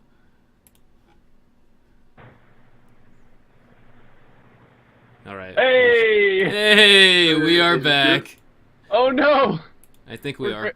We're grayed out. Are you really? Well, No, you're not. we're darker than we usually were. But Hold on. I gotta pull If we you. can I make gotta it pull you work. back up. God. Yeah, we can make it work. That's fine. Technical difficulty, boys. or like maybe we can make a completely different call and like Damn it. that might fix it. Can you see me now? Am I visible? Yeah, you are, but the Okay. frames are all messed up. There we go. Oh my god. The production value. It's okay. That's It's why fine. that's why you have the I first shine a light in my face. Oh, that looks There better you go. now. That looks better now. You fixed everything well. Yeah. There. I'm a genius. Then if I So- go down like that, yeah, that's fine. There we go. The light fixed it. Yeah. Like, come on. Like, everyone should just praise me. I'm a god. Oh yeah. Praise challenge. I don't even know what we were talking about anymore. We We're going on were. about the LAN and stuff. But Yeah. yeah. Yeah, we got a bit- going little back sidetracked. to discussing what we want to see real quick, because we are actually running short on time. What we want to see in a LAN. What do you guys want to see? A-LAN, how about that? Any old LAN? No, I mean, really, for me, like, I just want to see, like, everyone in the community have a chance, right? Like I don't want it to be an exclusive event where you don't have an opportunity to be in. And I also feel like there needs to be certain teams that are invited in. Like, there should be an invite kind of thing, like what Dota does, right? Like they have people like, okay, your past experience, proves that you are the cream of the crop. So we're gonna have you there because we know you're gonna put on a good show. Like Yep. teams like that, that show like they've had an experience, and then like have an open side, like people like a qualifier beforehand. Like I don't know, you got to have as many people in the game as you can, and that's like a way to draw them in, right? Yeah. If I know that I can compete with my friends in an open bracket and try and make it to like the finals for $20,000, I'm gonna do it. Right. Like if I'm not already in the scene, like I'm gonna try. Like what's the worst that could happen, right? So I think that'll be a way to bring in the player base, is having like that open, and then saying like, oh, I want to compete against Hard on You, like oh, I want to beat them, like they were the ESL champions, I want to beat them. So like that's the kind of stuff like that I think would be cool, and like we already have like the top six of teams right now that are pretty much always up there, and But how do they determine what other teams get in? Well, like you do top six, and then you do an open qualifier for the other two teams. I think top eight. Like, I think Well, around like but 16 the problem minutes. is that if you're doing like a top eight, then what do you do like 12 teams and then you do two group stages of six and then something like that, or like it depends on how they do it, obviously. Well, I mean, the way the international does it is a big open bracket Well, they or do. group stage. They did 11 invites last year, and then they did 4 qualifier spots, and then they Mhm. did. No, sorry, they did 10 invites. No, wait, no, I was right the first time. 11 invites, 4 qualifier, 1 wild card, and then they had the group of 16, and then like Yeah. after that, was how they sorted that out. But like, of course, just what we want to see at the moment is something to work towards. Yeah.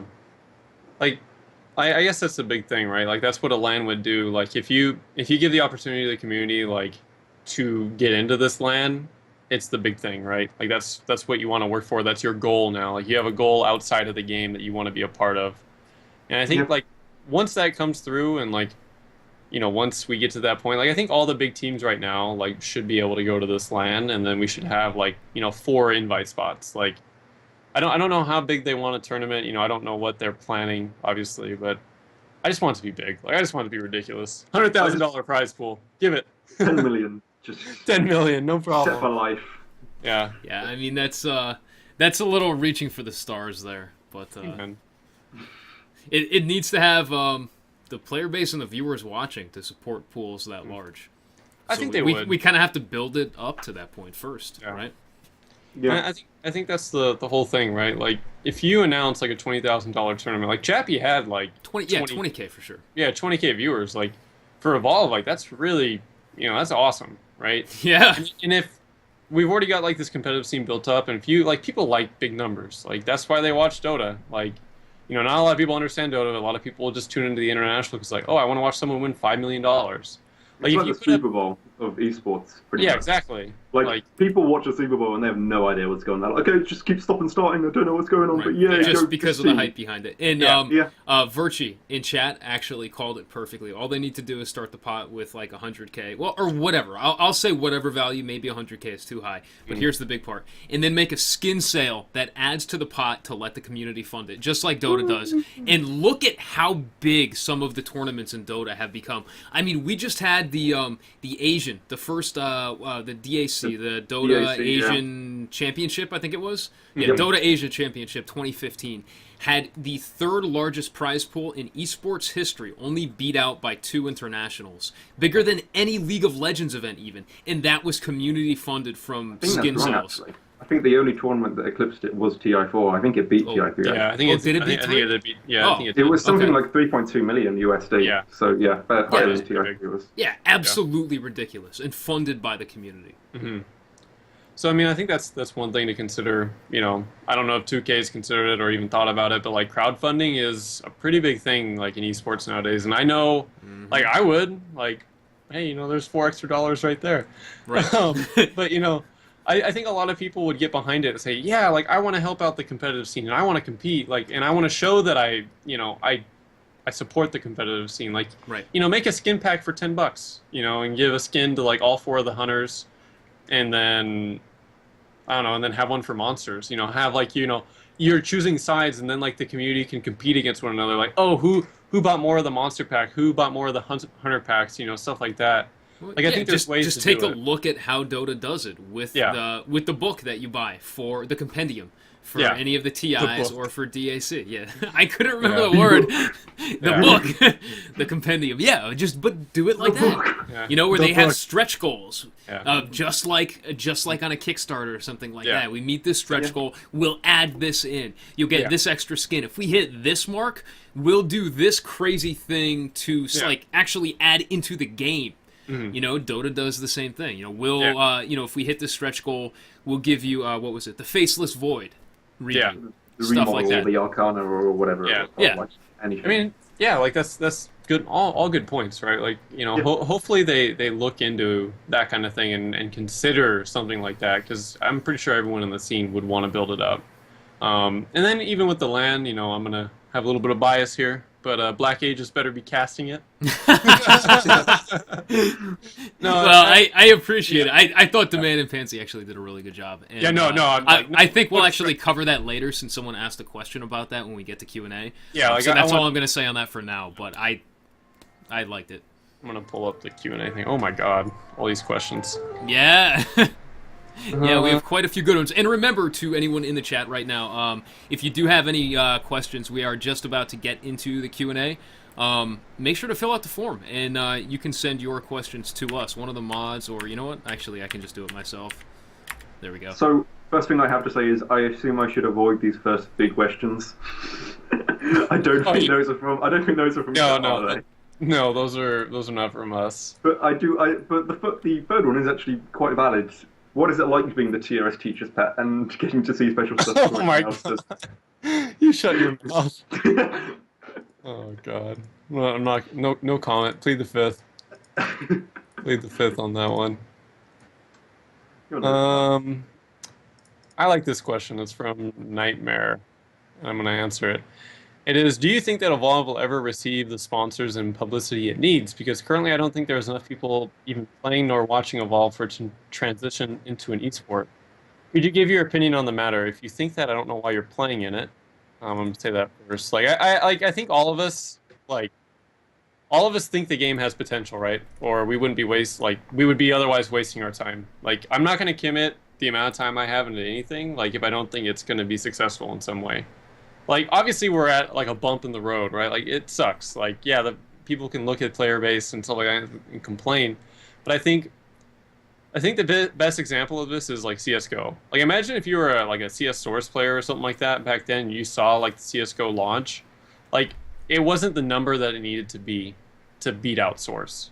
Right. Or 1.6 or anything. Like, they were down in the dumps. Like, they were like, oh, you know what, this game's dead, screw it. Now look at CSGO. Like, obviously, we don't have Valve behind us, but 2K wants to make the right decision, right? Like, they want to make this game something like, and they're looking at it. Like, they're listening to the community. They're looking at ways to make it better. And, they can only do so much right now in the game.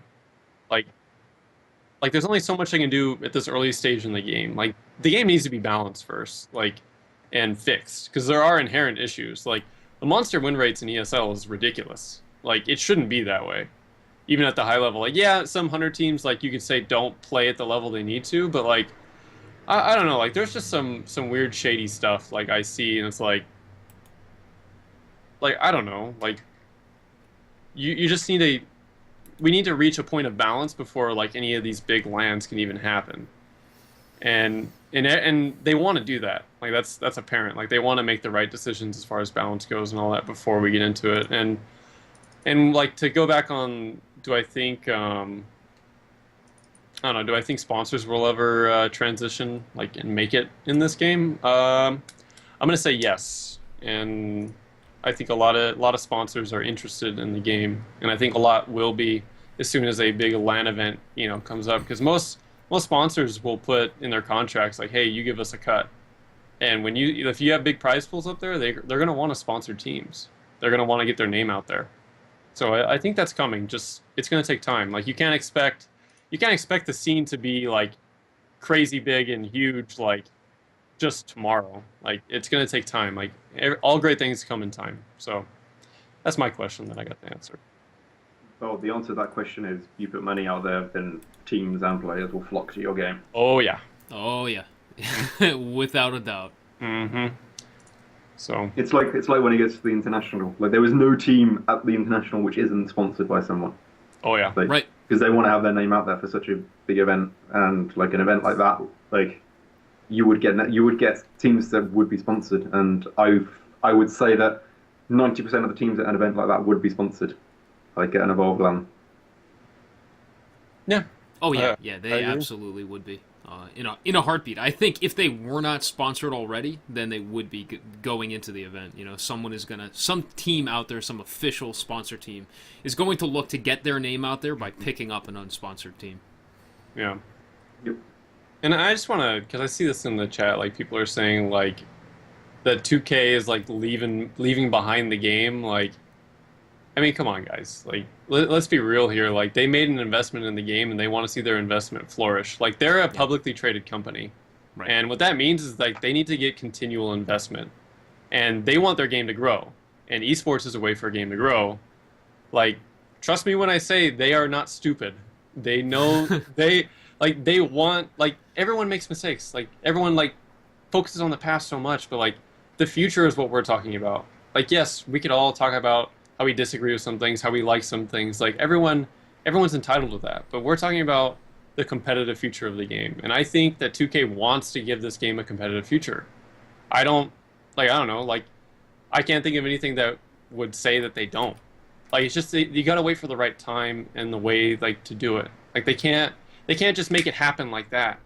Nobody can. Things cost money, things take time. You have to schedule it properly, you have to think it all out the right way because like, imagine if they did a LAN like tomorrow, like next week they announce it, and it's like, oh yeah, it's going to be at the end of this month. Like, could we all agree that that would be a good idea? No, that'd be horrible. Like, you know, like they have a way of doing it, and they got to do it right. You know, because that's my opinion. Like, if you're going to do something and take the time to do it, you want to do it right. And I think 2K is going to take the steps to do that because I see that a lot in the chat. And like people are saying, like, oh, like he doesn't believe what he's saying. Like, no, I believe everything I say. Like, I wouldn't say it publicly if I didn't, you know, be 100% behind it.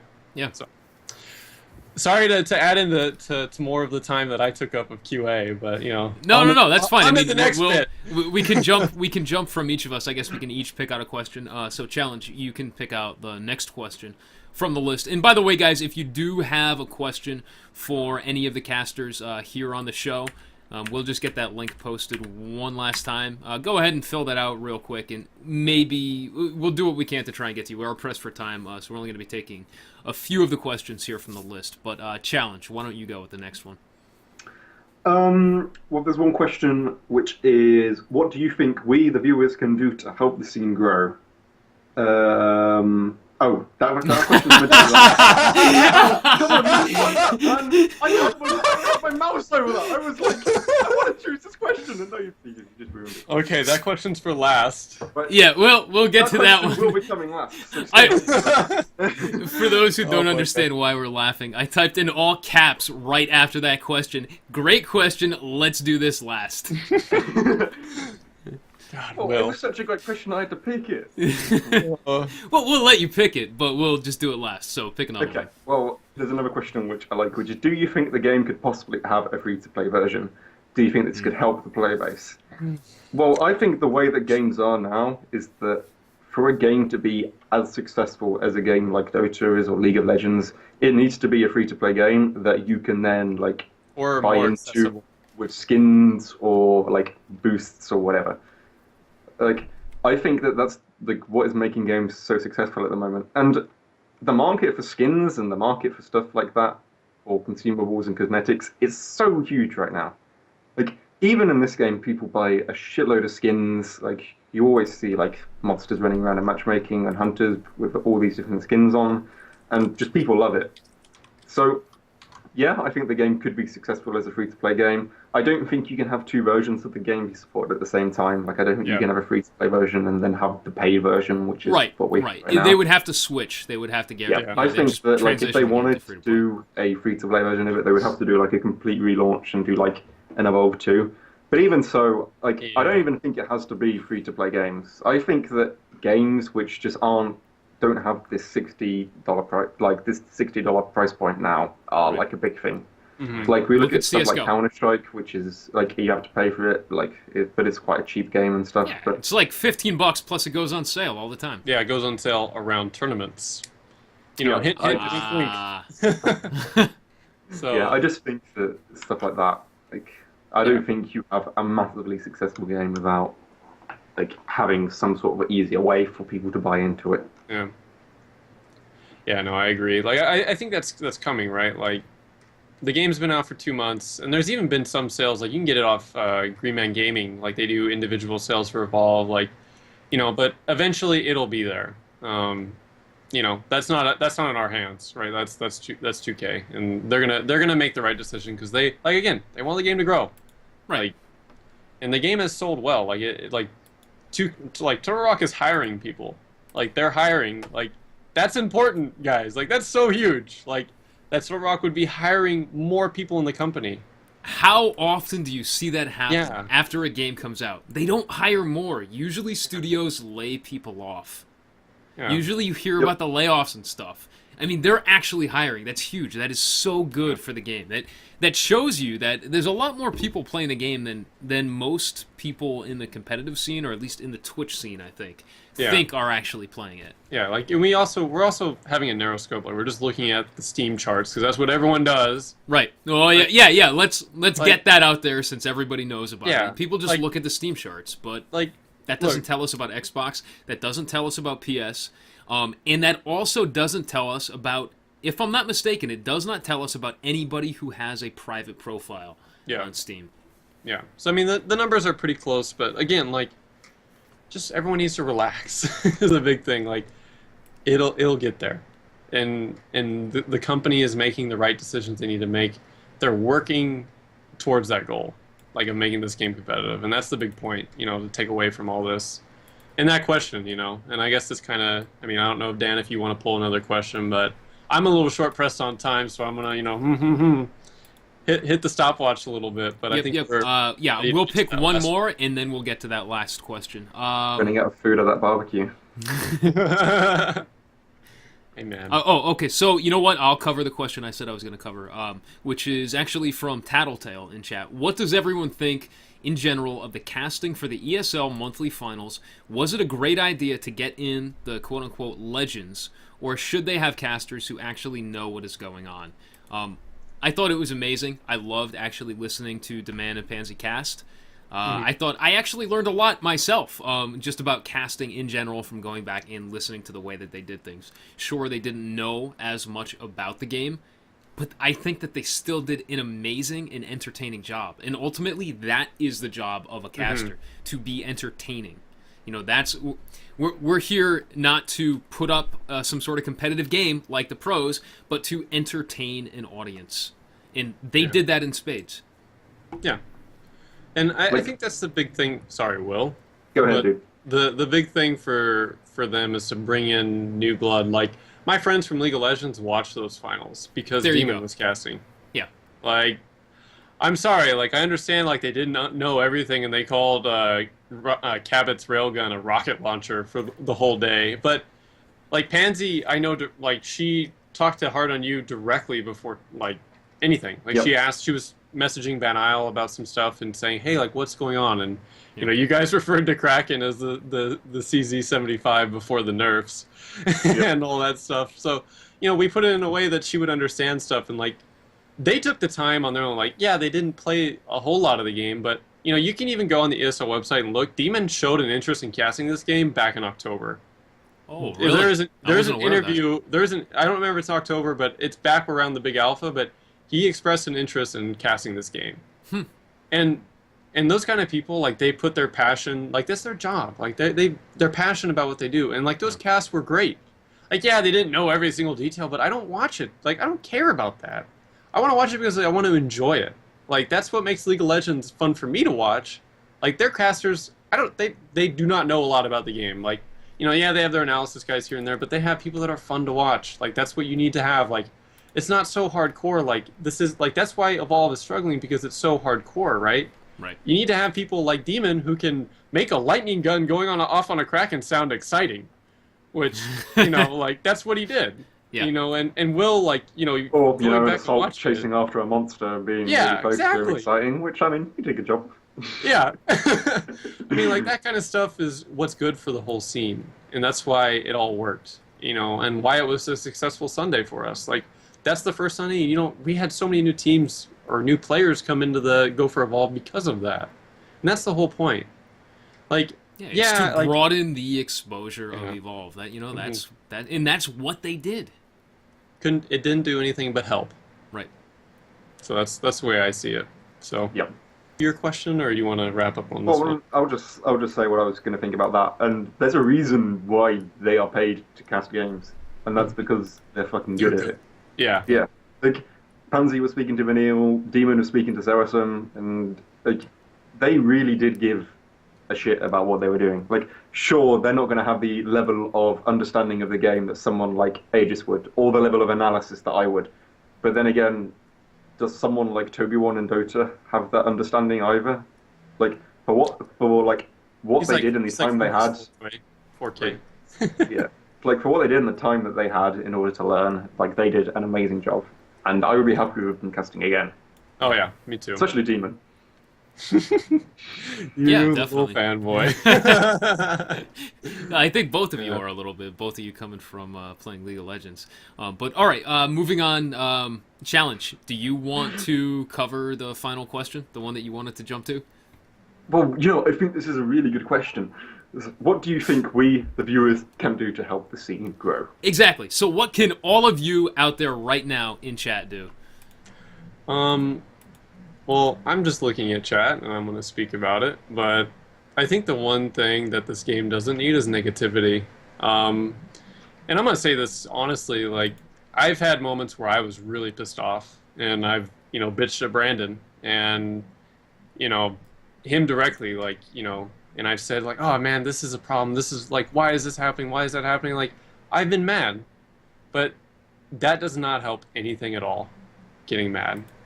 Like, the whole thing about this game, like, yeah, we're in a rough spot. Relax. Do we all enjoy playing Evolve? Like, Will, do you enjoy playing Evolve? Dan, do you enjoy playing Evolve? Absolutely. No, I hate it, dude. Like, Oh, I never want to play this game ever again. No, Yeah. there's a reason. There's a reason why I compete in every tournament. Yeah. Like, there's something special to this game that we're all drawn to it, right? And other people see that too. Like, everyone has a passion for this game, and we choose to take our time every day to talk about this game, to play this game, to even now stream the game all the time. We all have a stake in this game, and we all want it to be successful. But we need to realize that us being negative and us saying, "Oh, this sucks," like this sucks, that sucks, everything sucks, like that. What's that help? Yeah, consistently whining over and over and over just helps nothing. Not only does it put the person who's typing it in a bad mood, but I mean, it's just going to bring down everyone else around them. There's no reason for it. Yeah. That's what 3-year-olds do. Get over it. Yeah, exactly. Like, they pout when they don't get their way, and I think as a community, like, the biggest thing for us is just to keep moving forward and move in the right direction. Keep pushing it in the right way. Like, we all love the game, so let's just play it and then work the tournaments out, get the rules set better, work with ESL, work with the EHL, like, work with everything. Like, we just need to work together. Like, that's the big point that I want to come away with, is like, everyone is together, like, in all this. Like, we're not against one another. We all want the game to succeed, so let's do our part and just enjoy playing the game and stream it and get it out there and talk about it. And that's why we want to do stuff like this podcast, right? Like, that's the whole point of it. Get more people thinking about the game in a different way and talking about the game in a productive way. Like, that's the most important thing, is being productive and pushing forward, not regressing. Like, we can sit here and bitch about the game all day and say what's wrong with it, but I mean, like, for us to even be this close into the game, like, obviously it's important to us. So let's keep that in mind and just keep pushing forward. So, Will, what do you have to say?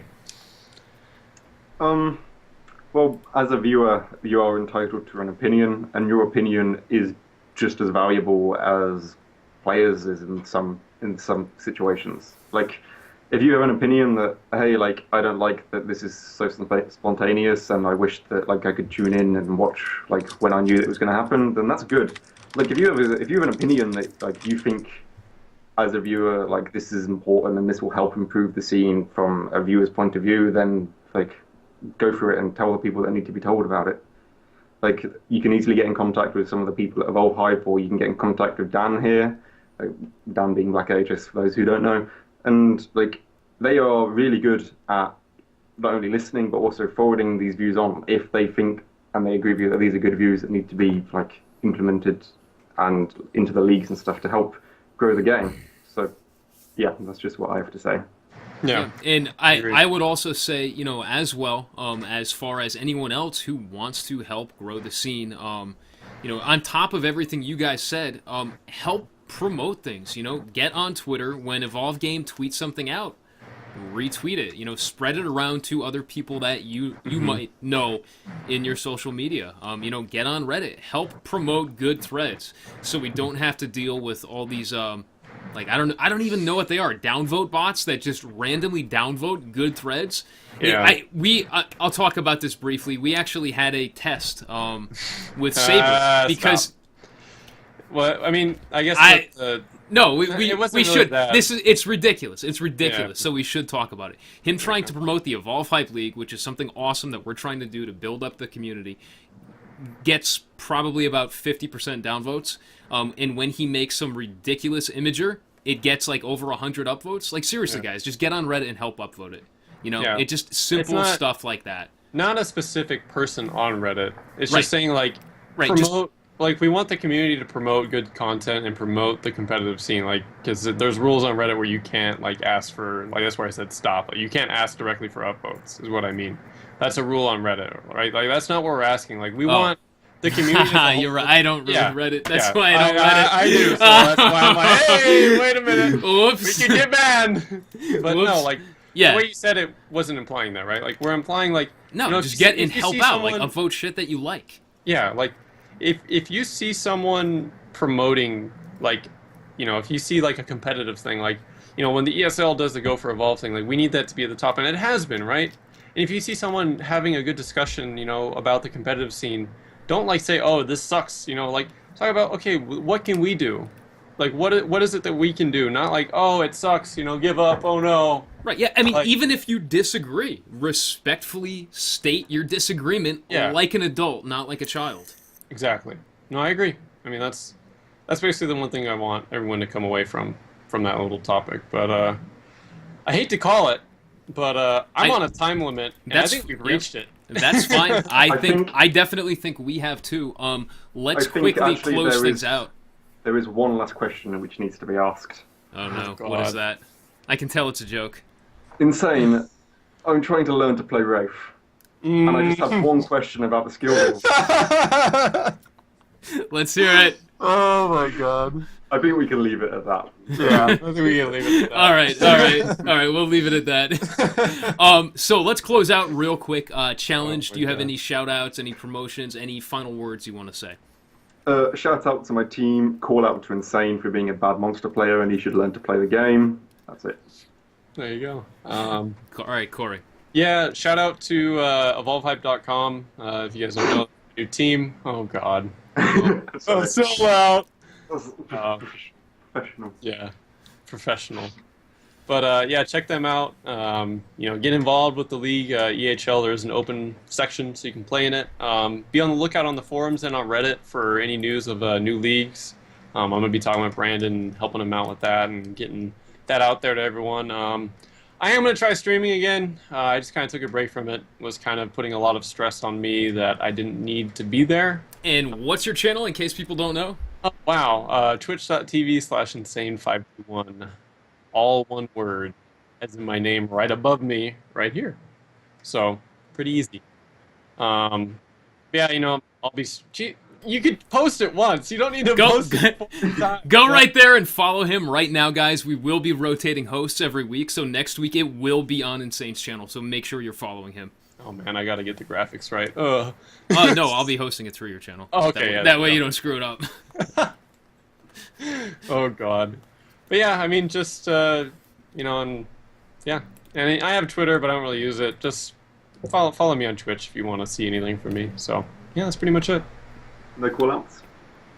Oh, callouts. Evolvehype.com. Yeah, you got to do some call outs, dude. People you love already call said outs. that, yeah, but you got to give more shout outs. Evolvehype.com. Shout out to Challenge for kicking me off HOY.